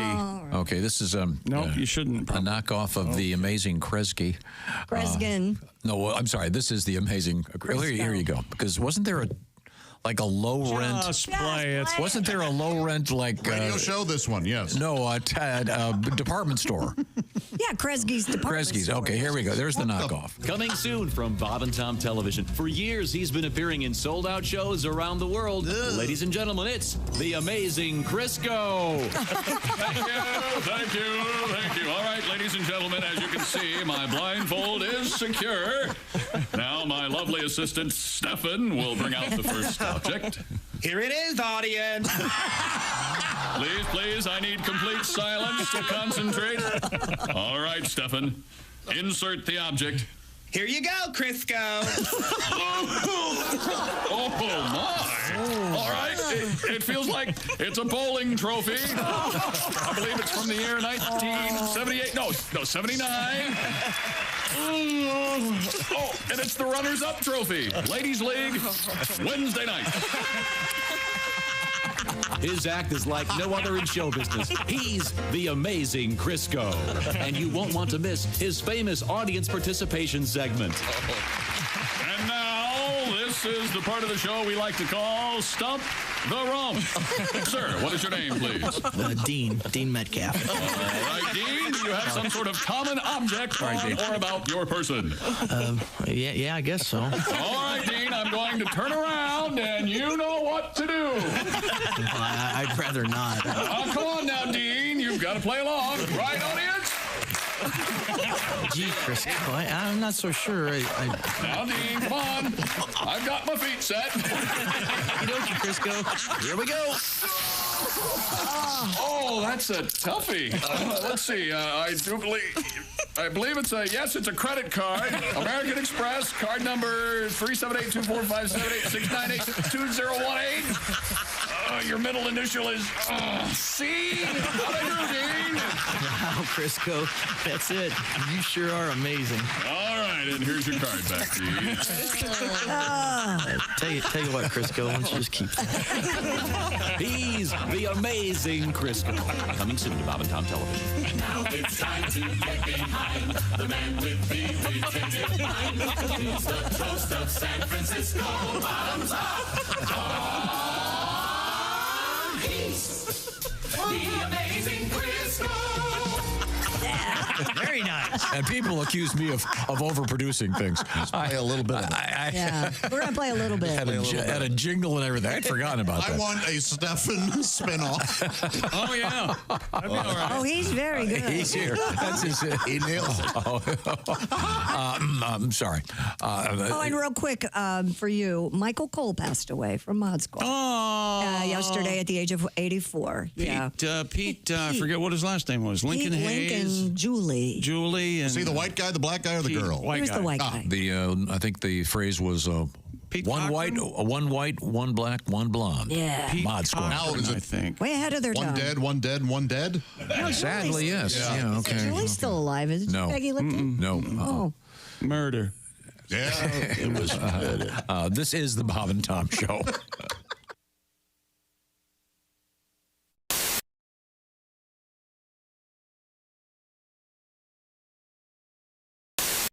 All right, where's my big bowl? Hey Josh, new orange insoles are in with that deep heel cup. You should see how deep this heel cup is.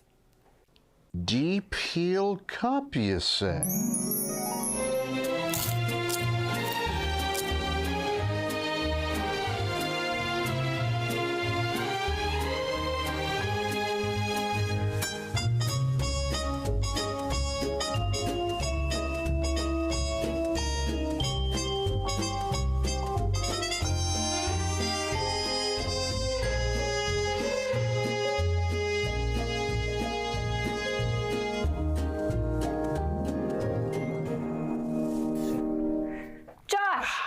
What are you doing? Deep heel cup. They're for your shoes. My shoes, you say? Orange insoles come with a deep heel cup and arch support to provide everything you need to keep up with your everyday activities. Orange insoles are great if you work on your feet all day, simply taking on the world. Orange insoles will help you feel better and do more, guaranteed. Get your orange insoles today and step into a world of comfort. OrangeInsoles.com. It's very personal to me. I mean, actually, I'm feeling really good, at the very, very moment. I've had my cigarettes and all that. And, but this has actually been a pretty tough year. I think it's been a tough year for everybody. And my newest thing is that every time I get a piece of mail, it's bad news, no matter what. So I finally just put a trash can in front of my doorstep and just put a little note there to the mailman just saying, please deposit all mail into this and then take it out on Mondays. But so this is just sort of a song about that. It's kind of a sad song about my life. I just got a letter in the mail saying that my oh, wait, you know what? I'm sorry. Well, you can't do this all of a sudden? Well, okay, let me think it out here. You have to redo some words? We if it's necessary, we can take a break and you can rewrite some of the words. Are you just now? Is this a Haywood moment? Are you forgetting them, or are you trying to rewrite them? Well, no. I got. There's a content issue. All right. Okay. I just got a letter in the mail saying since they didn't receive my credit card in time, there's a $40 fine, which would have been okay, except for that it caused me to exceed the credit line, and that's another $40 fine. Then I got another piece of mail saying that the balance due was drawn from my account, which caused a bunch of checks to bounce, $40 each. And the worst part is that one of those checks was for the DMV for my registration fee. So one day I was on my way to work and I couldn't find my car. It wasn't where I parked it just the day before, and then I got another piece of mail saying since the registration tags were out of date, they just towed my car away, which wasn't quite okay. I called them to explain, and when they finally put me through, they just made me wait on hold.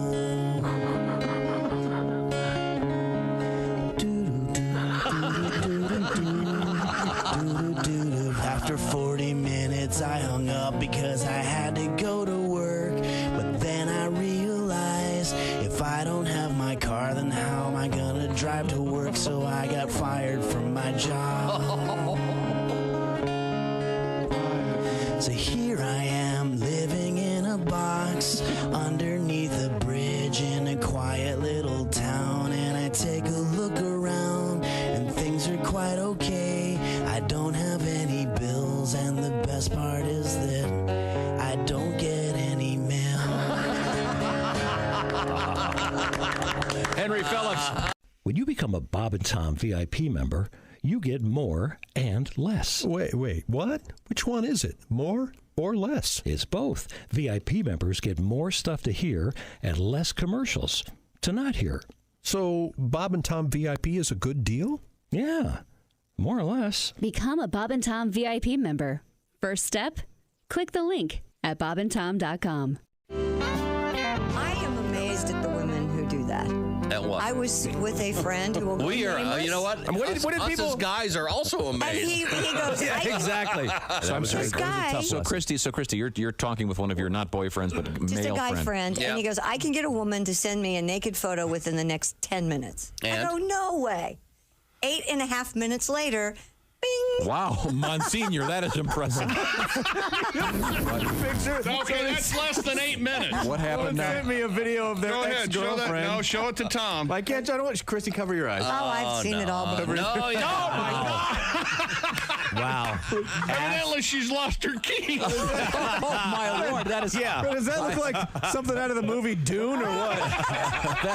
It really does. Let me word it this way. That puts the C in graphic.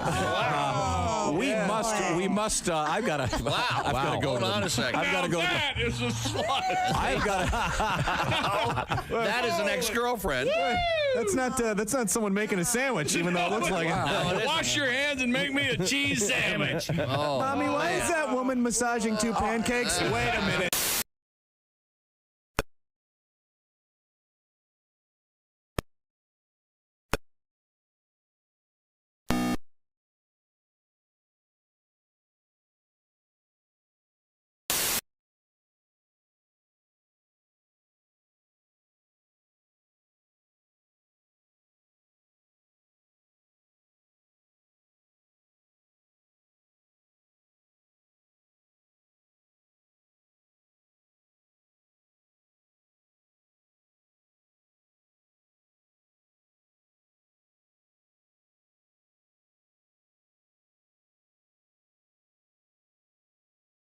Some very important things going on there, including some affordable credit options. Thank you, Dr. Lanter. Love you.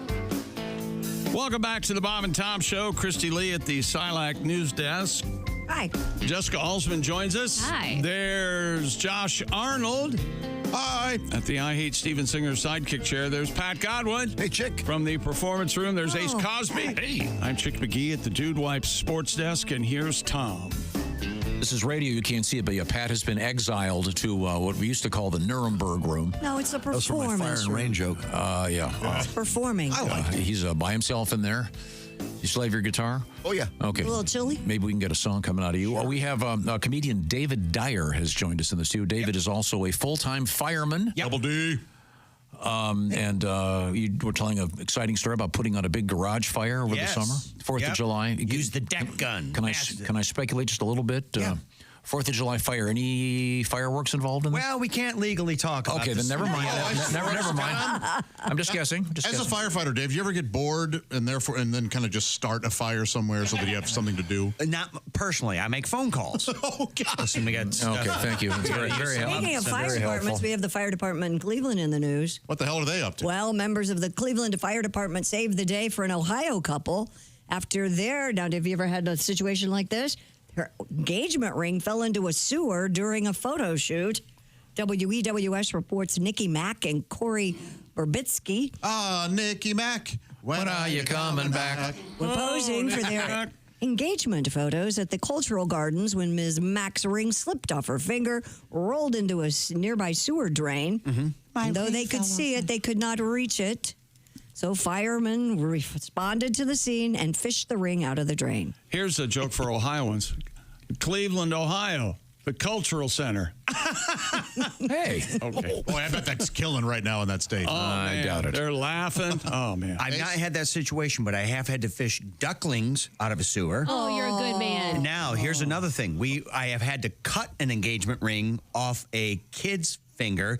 It was his mom. His mom had just gotten engaged for her second marriage, and he took her engagement ring and put it on his finger, and they couldn't get it off, so they had to come to the station. We had to cut the engagement ring off the kid's finger. I'm glad he put it on his finger, right? I thought that was going a different direction. It's payback. I would have done it on that either also. That ring's coming off anyway. That's a sweet story because in this one, the groom says that the diamonds on the unique ring came from both their grandmother's rings. Oh, okay. Yeah, so it's very special. Ace, you have a question about this? Well, you kind of answered it there. How often do you get the non-fire calls? Most of them. Rescue cats and things Listen, like that. if we're going to get into statistics, and I know, Josh, you're big on analytics here. I'm big on it. We don't really get a whole lot of structure fires anymore. Right. We do get some, but not nearly as many as they used to. But here's the thing, and Josh, you want to take this? Yes, please.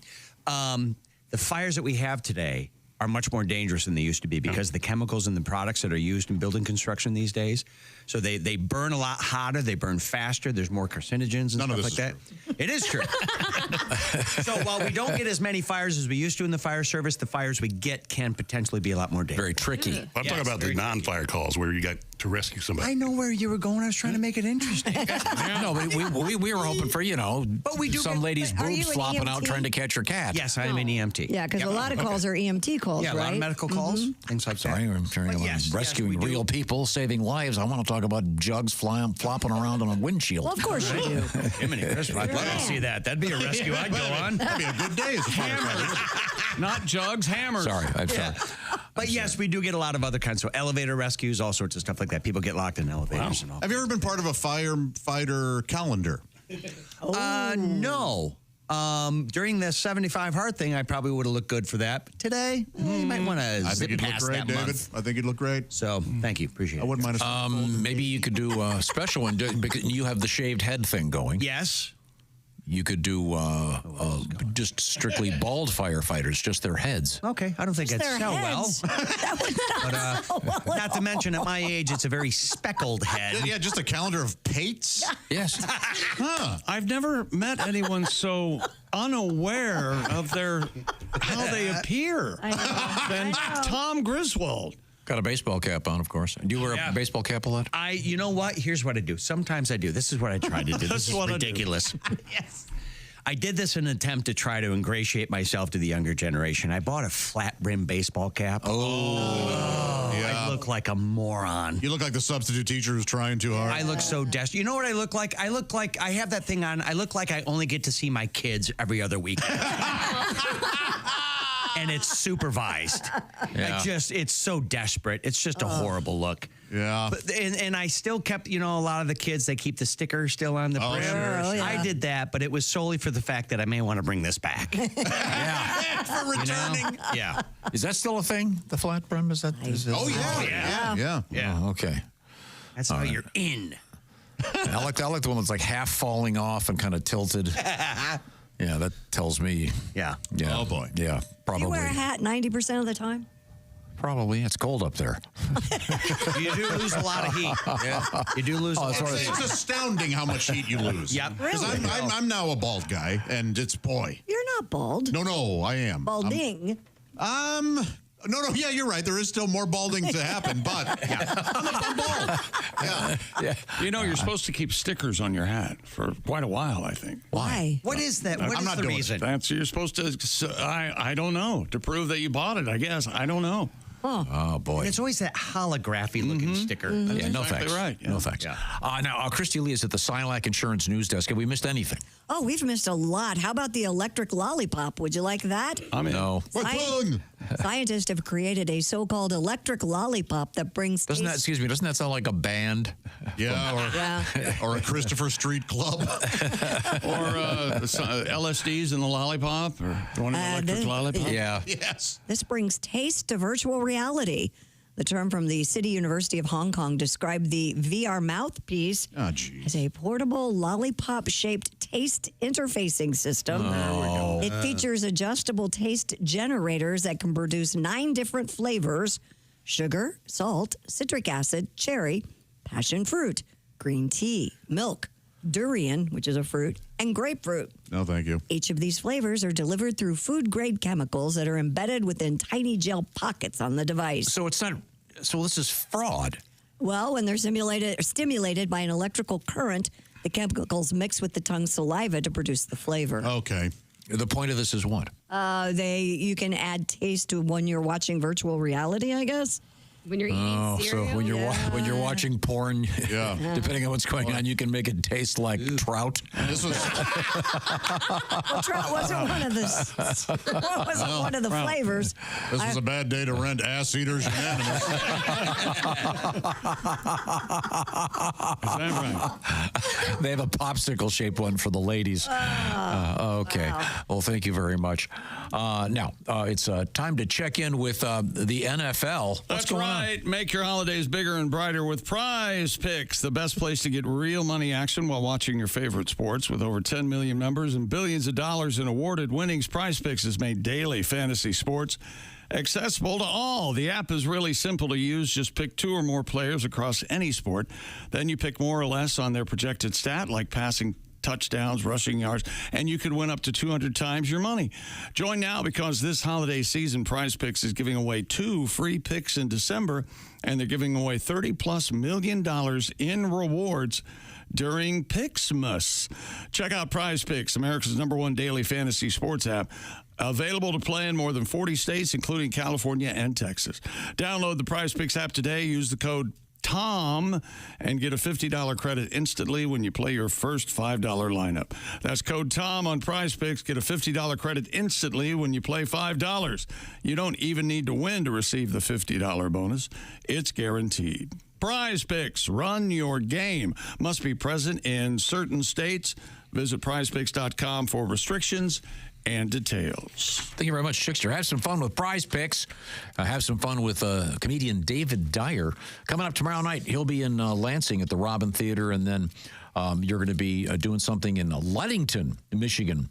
Coming up a couple days after that, you will be at the Timbers in Ludington on Saturday night, and then December 27th, the Journeyman Distillery in Valpo, out on tour, and you've got your comedy special, David Dyer, on YouTube. Coming back, it's going to be Sexy Time with Alli Breen. This is the Bob and Tom Show.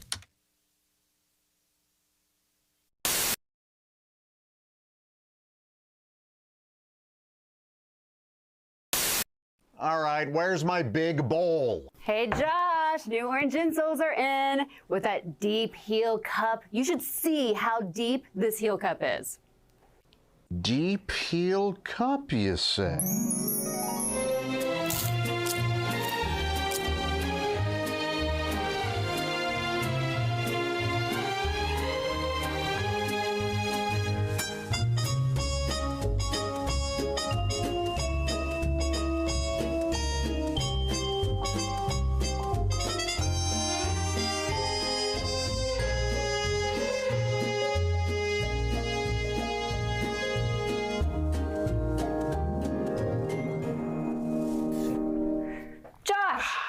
What are you doing? Deep heel cup. They're for your shoes. My shoes, you say? Orange insoles come with a deep heel cup and arch support to provide everything you need to keep up with your everyday activities. Orange insoles are great if you work on your feet all day, simply taking on the world. Orange insoles will help you feel better and do more, guaranteed. Get your orange insoles today and step into a world of comfort. OrangeInsoles.com. You do a couple of impressions, and we were wondering if you would do. This is a pretty obscure one. John MacGyver. Now, he's known for some work in Disney films. And I think it was in like the Doris Day show on TV or something like that. I think so. He was the guy, the reverend or preacher or whatever, that got beaten up by by Joe Buck, not the sports. In Midnight Cowboy? In Midnight Cowboy. Huh. And maybe your vocal impression will bring back the memory to some of our listeners. Yes. They see right now, everyone's going, quick, honey, he's going to do the John MacGyver imitation. Quick, gather around the radio, kids. Oh, yeah, I know who that guy was. Everything in this company must be done according to schedule. We will have no slackers here, sir. No slackers at all. This company is run like a tight ship. Ladies and gentlemen, once again, for the 5 or 6 of you that get that, amazing. You are welcome. The minute you see him, though, you know who he is. Oh, so good. John's great. Yeah, John went to Columbia. Did you know that? Did not know that. So what was the Disney film that he was? He was in. Oh my gosh, he was in Bedknobs and Broom. Was he one of those like the Apple Dumpling Gang? Something like that. There you go. He's one of those guys you see him and you just go, oh, that guy. Yeah. Yes. Well, I remember him from Breakfast at Tiffany's. He's been in a lot of. He's in the Of course, Manchurian you Candidate. remember him from Breakfast at Tiffany's. It's my favorite movie. He plays the father of the woman that Lawrence Harvey falls in love with, and Manchurian Candidate. Oh, okay. Tom, would you like me to do my impression of Mickey Rooney from Breakfast at Tiffany's? No, I would not. Oh, is that no good anymore? Okay. Yeah, that, probably no good. once again, Don't you have to go get your Howdy, go right, Gilbert, unfortunately, that's dead on. It makes You're right. it makes the Asian character in Mr. Magoo look not quite so racist. Yeah. Oh, yes. That's how sad. That no good, Mr. Magoo. Can we do one more obscure impression? Yes. This is a guy, Kevin McCarthy. One of my favorite actors. What is he most famous for? The dad in... I think Josh has it, the Body Snatchers, right? Yeah. Yeah, the original. Okay. Yeah. The original Invasion of And Body the Twilight Zone movie, he played an uncle of a. Yeah, he's sort of a very generic, plain-spoken Midwestern white guy. Now, I remember when the Aristocrats came out. Oh, yeah. In one version of the Aristocrats I did, I go into full detail. Father's doing this to the daughter's doing this to the dog, and it gets more and more and more disgusting and perverted. And I threw in a line. I said, this is like a typical evening for character actor Kevin McCarthy. So at the time, a guy who worked on the Aristocrats was a friend of Kevin McCarthy, who was still alive at the time, and he was like 100. And the guy told him. I said, he says this guy does this to the wife does the blah, blah, blah. And it's a typical evening at home of character actor Kevin McCarthy. To which Kevin McCarthy goes, wow, that's offensive. and he goes, yeah, well, Gilbert Gottfried gets a little over the edge. And he goes, I'm not a character actor, I'm a star. Ladies and gentlemen, Mr. Kevin McCarthy. And he was in a lot of movies.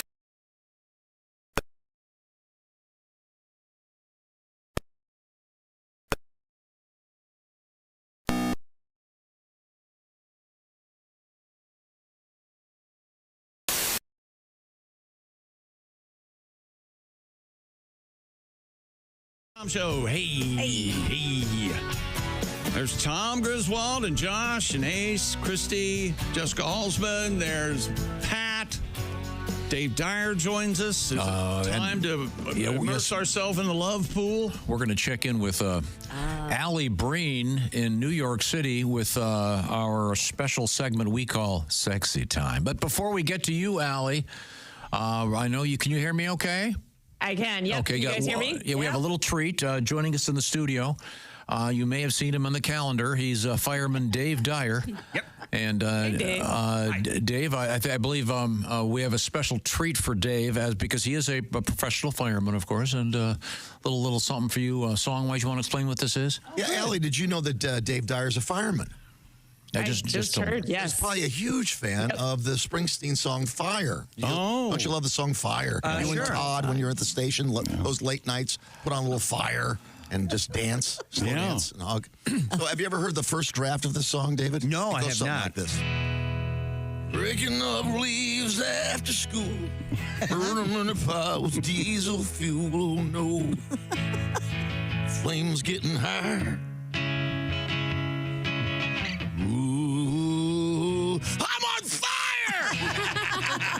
Better call David Dyer. There you go. You can take that home. Love it. Yeah, there you go. Thank you. I know we have to explain to Mr. Dyer how this works. Alli Breen is a stand-up comedian. Okay. And she occasionally sits down on what did I say?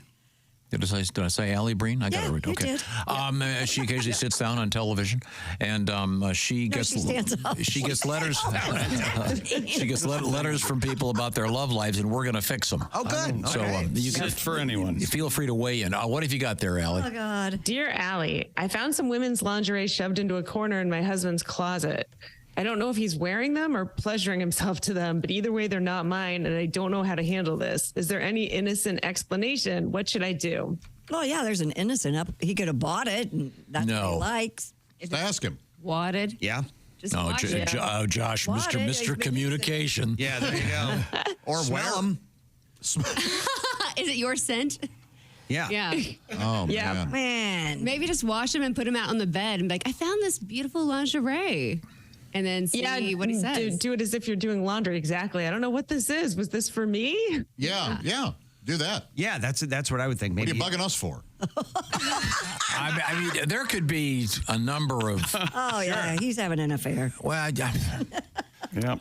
I remember one time a friend of mine and his sister came up to my place in Harbor Springs. Oh, yeah. Talk slower. And his sister was a rather large gal. Oh, yeah. Very nice. Mm-hmm. But a couple of months later, a very large pair of women's underpants turned up somewhere in the apartment. Yes. And that had to be explained away. But yeah. So I mean, but that seems pretty unlikely if they're crumpled up and hidden in the. Yeah. Yeah, this day and age, I'd almost vote that he's wearing them. That seems like that's happening more and more. Well, he's got to get better at hiding things. But yeah, that's true. Honestly. Yeah. But if you wash them and he gets mad that there's no scent anymore, he probably either, I don't know, got them out of someone's hamper or ordered them or. Yeah, this is, I don't know. Yeah. What size that's are true. they? I forgot. There's people who go and steal panties and stuff like that from people's hampers. That could be one of those. I'm a hamper thief. Hey, by the way, where's your bathroom? Okay, well, who knows? Oh, good luck. Yeah. Let us know, though. Let us know. I'd like a follow-up on this one. Yeah. Yeah. All right. We'll see if we can get a follow-up. Here's the next one. Dear Alli, my best friend's husband hit on me. I turned him down. I never said a word about it. But now another friend of ours told me he hit on her too. Is it time I tell my best friend? Oh, God. No. She'll find out soon enough. It's going to ruin all the parties. Yeah. Really? Yeah. Come on. How selfish. Yeah. But he gets away with it. Someone probably gave in. One of your friends has slept with him, I bet. Or what? If he's going that strong and hitting on everybody, I would bet. Maybe just a flirt. But did you hear that? That's the kind of leaps that will be made if you start talking about this sort of thing, okay? Well, I'm sure she slept with a checker at the grocery store. I know it. That guy needs to get out anyway. Yeah, he doesn't need this. Well, he's obviously, a flirt or Could be You think harmless. he's harmless? Yeah. Could be. He is the victim. He's in a relationship. Gosh. And other girls aren't sleeping with him.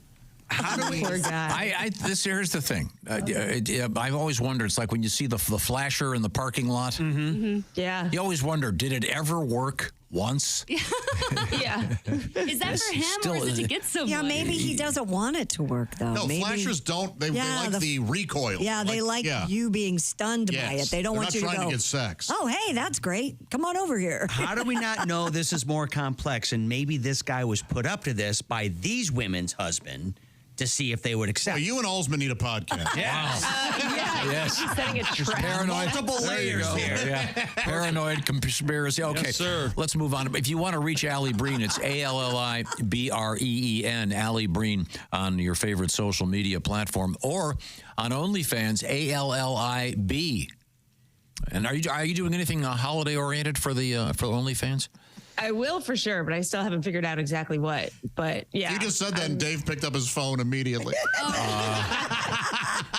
Yuletide spirit. Suggestions. We'll see. Exactly. Is that a regular tree behind you, or is that a Christmas tree? It's a regular tree, but I put lights on it for Christmas. Oh, okay. So, Well, maybe take the lights and put the lights on you on your OnlyFans page. Actually, that's a really good idea. I like that one. Like you could put Christmas lights on your boobs and butt. And a little bow in your hair. Exactly. Do a little highlighting. A little bow on top of your head. Do that weird clown trick where you keep pulling them out of an orifice. God. Well, I mean, it would be off camera. Just Okay. Alli, you do not have to put up with that. Count on Tom. No. be hilarious. It would go. That's It would go. always about the joke. It would go viral. She pulled 17 strings. Sorry, Allie's very petite. That would, 2 or 3 strings would certainly be adequate. My cat Did the cat just turn your light out? Yes. Exactly. Your cats have been running around like crazy. Yeah, they were behind you earlier. They're so cute though. They're insane. I've tried to lock them up during this segment before, and I thought I'd keep them out right now, but they just go after the wires. They come for them. All right, so it's going to be a little dim the rest of the show. You look pretty. Ah, thank you. I might need my glasses for this now. All right. It's all falling apart. Jesus, where'd Alli go? I like the glasses. This is where you do the librarian trick. Oh, exactly. You put your hat in a bun, you take off the glasses, shake it down. Your hair. Yeah. Yep. You look good. What's the next letter, Harry Carey? Dear Alli, my boyfriend has no soap in his bathroom at home. Just one bottle of body wash in the shower. Yeah. He doesn't smell or anything, but this must mean that he never washes his hands at all. And does he just wash his hair with body wash? I'm so uncomfortable even having to bring it up. Well, he can wash his hair with body wash, but doesn't he have soap on the counter? That's all I have.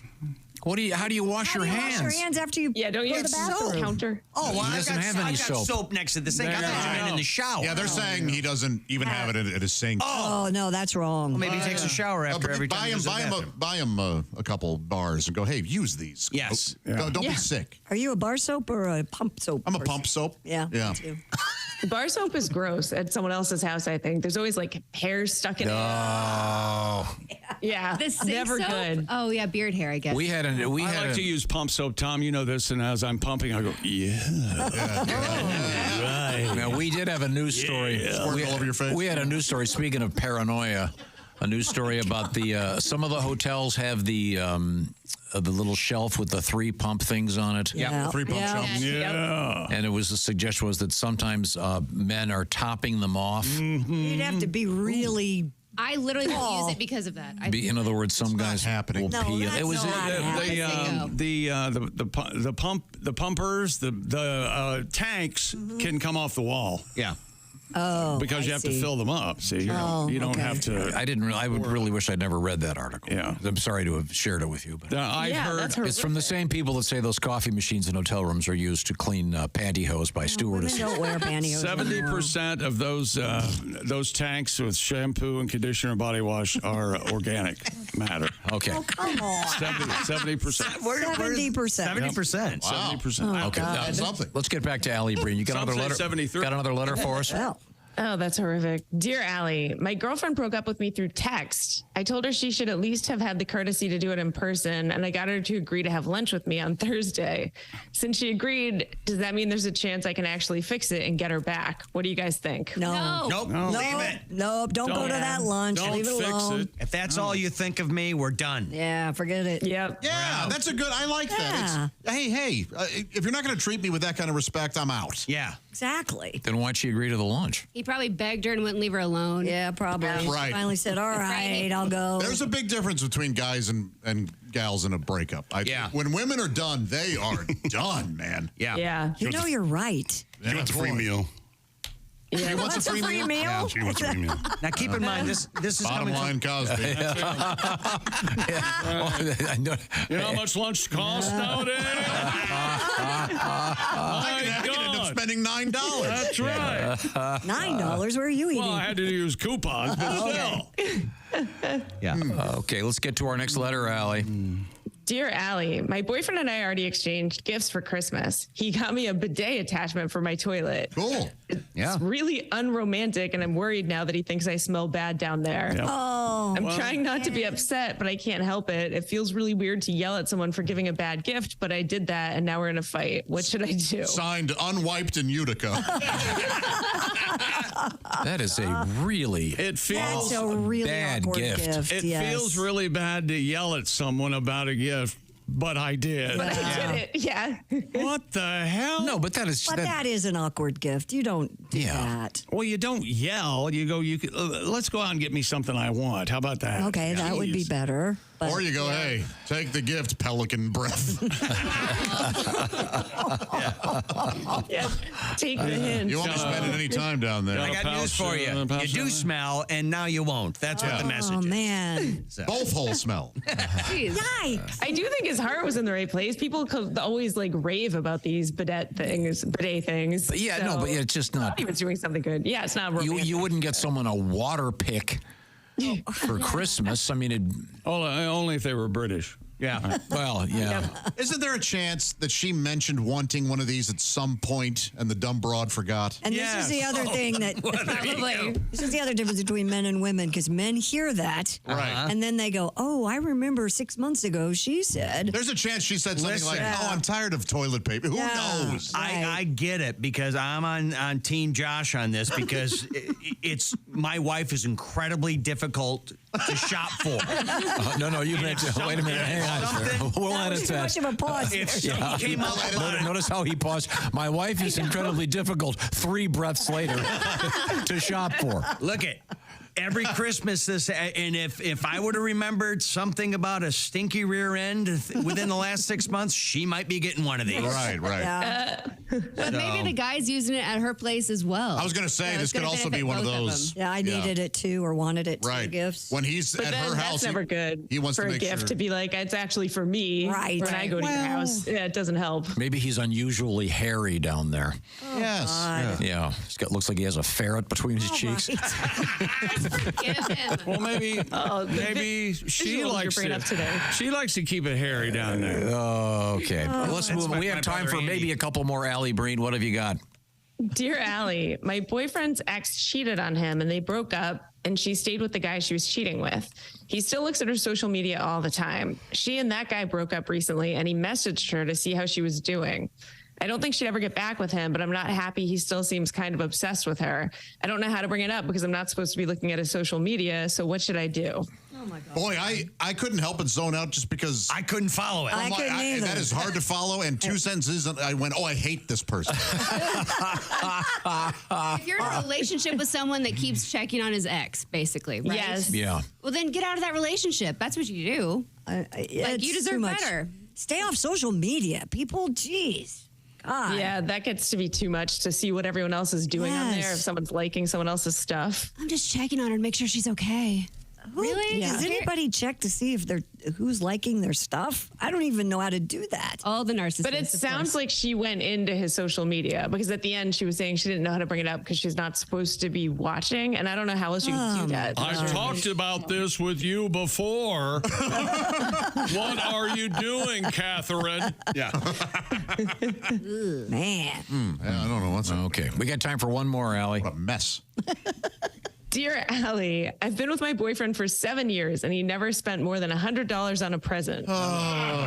This year I told him I want a bag that's about $2,100 for Christmas and he laughed and said, I can't be serious. He said, I like his, you can't be serious, is what he said. You know what I don't know who I'm more Definitely fascinated afford with. The cheapskate boyfriend or the woman who knows exactly how much he spent over 7 years. She's Good keeping Lord. track. Yes. He's spent a third of that in the whole time they've been together. Yeah, exactly. What makes he can definitely afford it. So clearly he just doesn't want to get it for me. So should I even be in this relationship? What should I do? Well, princess. Find a knockoff for under 100. My gosh. Go to Canal Street. Exactly. Oh my gosh. Yeah. Okay, so what is her question? her question is she doesn't understand why he won't buy her the gift. All these years, 7 he's never years. really spent any money on her. And This must be just the way he is. He's tight with a buck. he must be. Ace, what did you end up telling her? By the knockoff. By the knockoff. There you go. Josh is so mad No, right no, now. it's so funny to me how she really feels like she thinks she's a victim here. This is the test. Well- this is a test. She's a good person. She deserves a nice bag if that's what she wants. That's right. Yes. Then buy yourself the damn bag. Well, what if she can't afford it? And he can't. I mean, come on. Do yourself Well, it do this seems guy a favor and break and up with him. he's saved up for 7 years, right? He hasn't he paid hasn't it? spent very much money on it. $100 a gift is pretty good. Yeah. Yeah. But after 7 years, gifts should a it go year, up that's each year? $200. Oh my. Yeah, It's I think she thinks she's $100 building gift card. equity. Birthday, Christmas, that's $200, and so that's $1,400 in 7 years. Wow.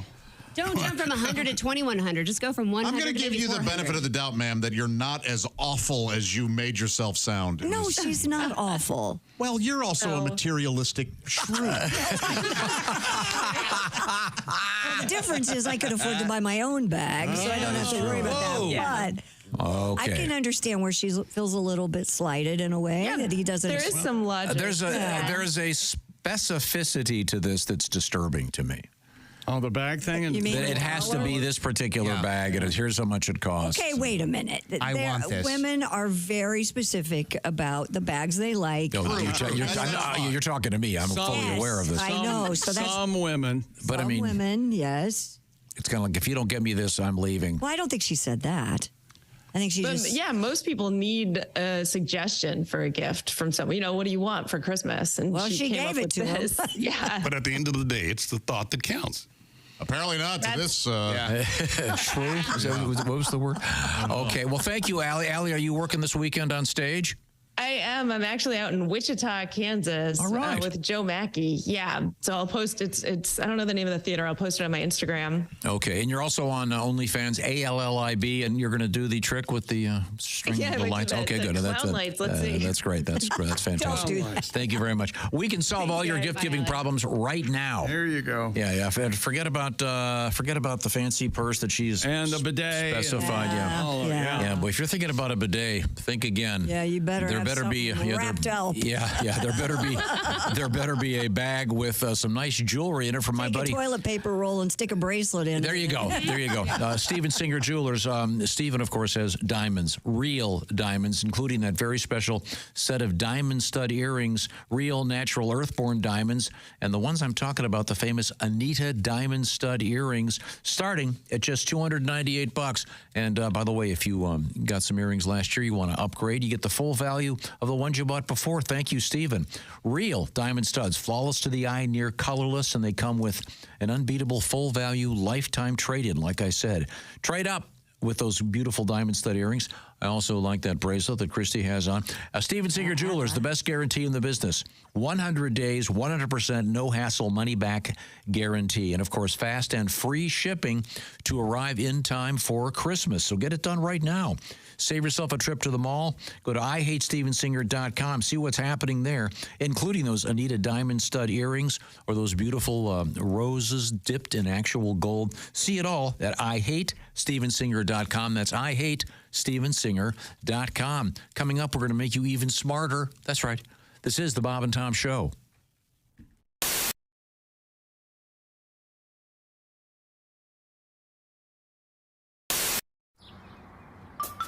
Is that Chick McGee? Why, it sure is.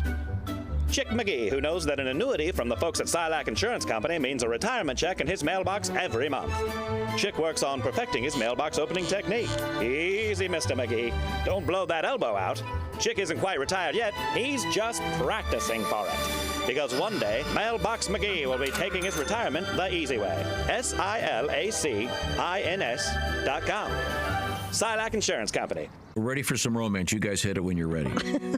1, 2, 1, 2, 3.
Ho, ho, ho, ho.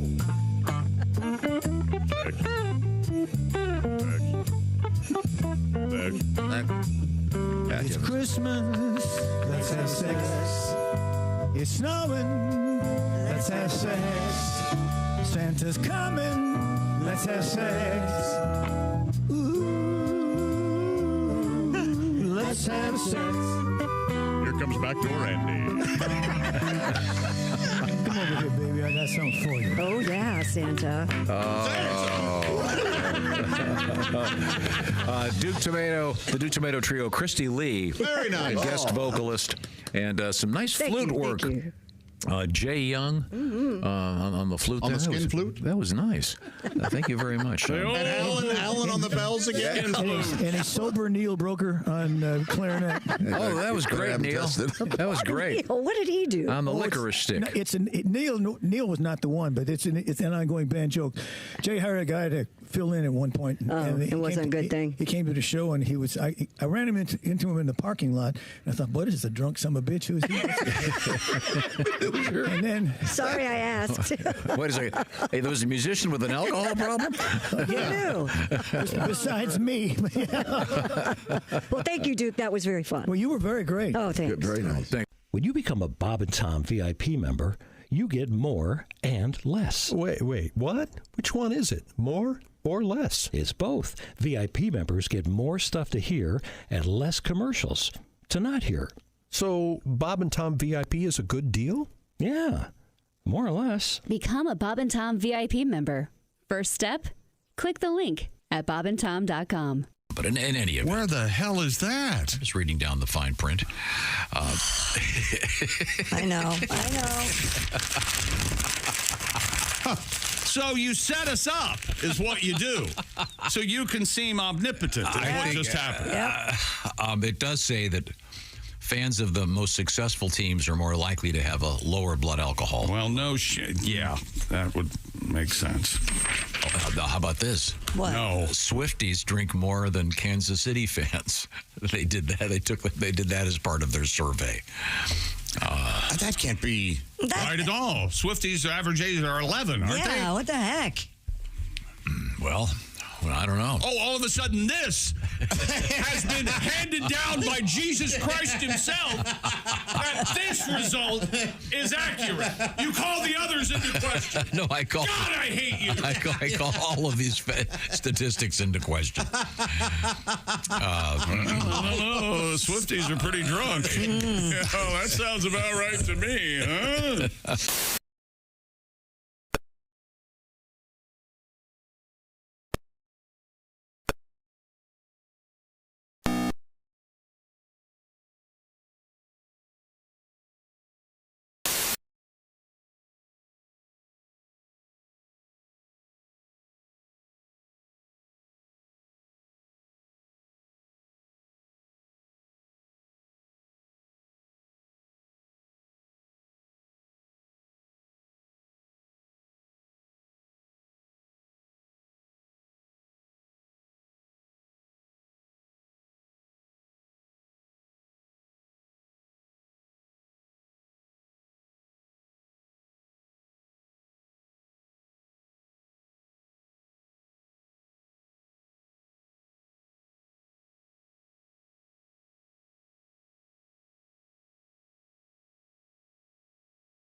Coming up, we've got some lottery tickets, the perfect stocking stuffer from the Hoosier Lottery. Hang out. We'll have those in just a few minutes. Hey, welcome back to the Bob and Tom Show. Hi, Tom. We're all here. We're all ready to learn. A couple quick reminders before we learn. At the feet of the master. A couple quick reminders. The Ed Septic T-shirts and hoodies. Yeah. Only one more day to order, I guess. Is that correct? Mm-hmm. Something like that? Yeah. I just got on it. Yeah. Midnight tomorrow. bobandtom.com for the Ed Septic official shirts. And while you're there, don't forget to get involved in our Pigskin Picks competition. You could be a big winner, just like, just like Dave Dyer. No, Dave is our guest. Just like Ken Jakovich. Did I get it? Pretty close. Okay. Jakavich? Yeah, Jakavich? Jakavich? Okay. He's our winner for week 14 of our competition. He got that Steven Singer Jewelers gift certificate. I call him Ken Jokic. Oh, that's good. I like that. I like it. Oh, and he's going to be a winner, and you could be a winner, too, for week 15. Go to bobandtom.com/contest. I bet he has some Polish jokes, huh? Oh, yeah. I was saying this earlier. Do you think if you're of Polish heritage, you never change a light bulb in front of anyone because you're afraid they're going to... Hey. Need somebody else to help you there? Want me to turn the ladder? You know, all the classics. Hey, pierogi breath. Get over it. Okay. You changing the light bulb now? What, isn't it your bowling night? Okay, so. Okay, the classics. Dave Dyer, comedian, is with us. His new special is on YouTube, on his channel, and he's going to be doing some at the Robin Theater, Lansing, Michigan, Thursday evening. And then a Saturday night you're at the Timbers in Ludington, Michigan. And right now we're going to educate you even more, Dave Dyer.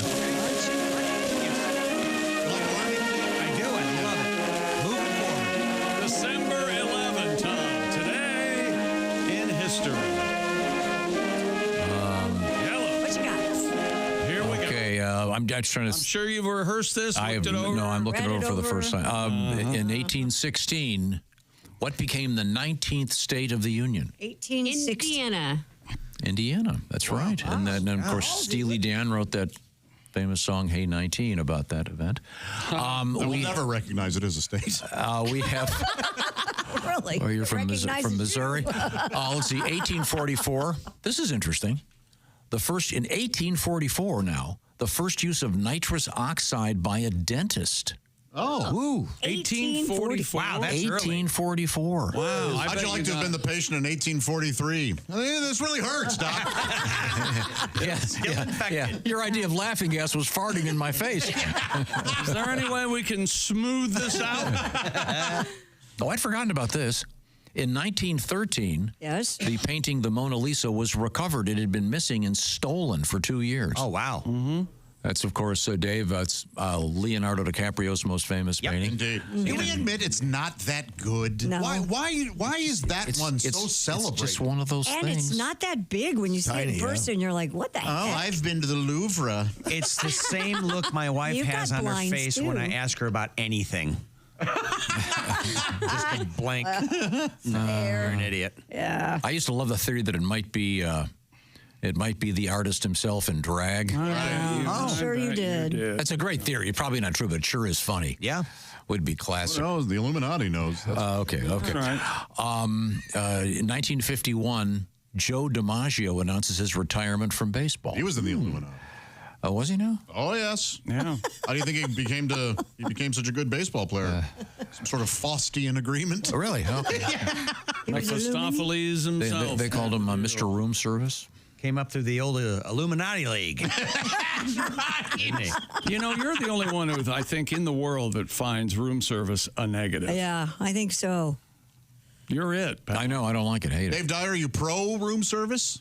Yeah, I like room service. All right, yeah. Bring me a little. Kind of enjoy it. Yeah, it's not, grilled cheese tastes a little better when you take that tin off the top of it. Yeah. Tastes a little better when you're eating at the restaurant. Yeah. No. Tom hates it. He hates room service. I hate food in bed. And he hates being by himself. He has to be around. You know what? You understand you're not required to eat it in bed. No, you're not. You can eat it at the Oh, great. desk You eat they it at give you. Masturbatorium? crappy little desk. Yeah. Crappy little desk. Yeah, you stay at hotels with crappy little desks. Okay. Okay. How about Well, this? it's not the Resolute. That's 1980, the premiere of Magnum PI on what network? CBS. CBS. That's an I'm a big fan of that show. I always like when he turns to the camera. He plays to the camera in that show. His shorts are too short. They are short, aren't they? I like it. You never know if his penis might fall out. Yeah. You like that? That's why I watch. All right. And his new show is called Reverse Mortgage. It's a good show. It's not bad. It's right for some. Not Okay, now this is a trivia question. The only people that I think it's possible Chick could get this, maybe Ace. Muhammad Ali's last official fight. Oh, geez. His 61st in 1981. He lost to. Can I guess? You go ahead. Larry Holmes? No. A good guess, though. Trevor Berbick? No. Very good, Chick. Wow. That's amazing. I mean, his last big fight was with a bowl of cereal. Couldn't quite. Okay. No. Let the stench gestate. I know I shouldn't be laughing at that. That's very but funny. Nothing funnier than pugilistic dementia. Come on. A lot of laughs. Okay. Dirty shirts. Okay. Christy, this one's for you. Okay. In 2008, Bernie Madoff arrested and charged with securities fraud. What was the technique that he used? He made off with their money. A pyramid scheme. But what's the Italian? God, I know this. It's a Ponzi scheme. Named after the guy who came up with. Yeah. Rhymes with Arthur Ponzarelli. A beautiful boat, the Donzi. Ponzi and Jacuzzi and that other guy all grew up together. Zamboni. Yeah. Now, here's an important date, 2014. And Luigi Olive Garden. The world's first penis transplant was done in Cape Town, South Africa, 2014. How'd that go? Well, the guy had, on your driver's license, well, you don't have it. On your driver's license, are you a donor? I'm a boner donor. Yeah, okay. All right. And they put it back, by the way, they put it, the transplant, they put it in the same place. Oh, good. Oh, they didn't go to the first. They didn't put it on his nose or something. Yeah, the original idea, Elephant man. Wanted a little higher. Okay, you're welcome. Thank you, David. This is the Bob and Tom Show.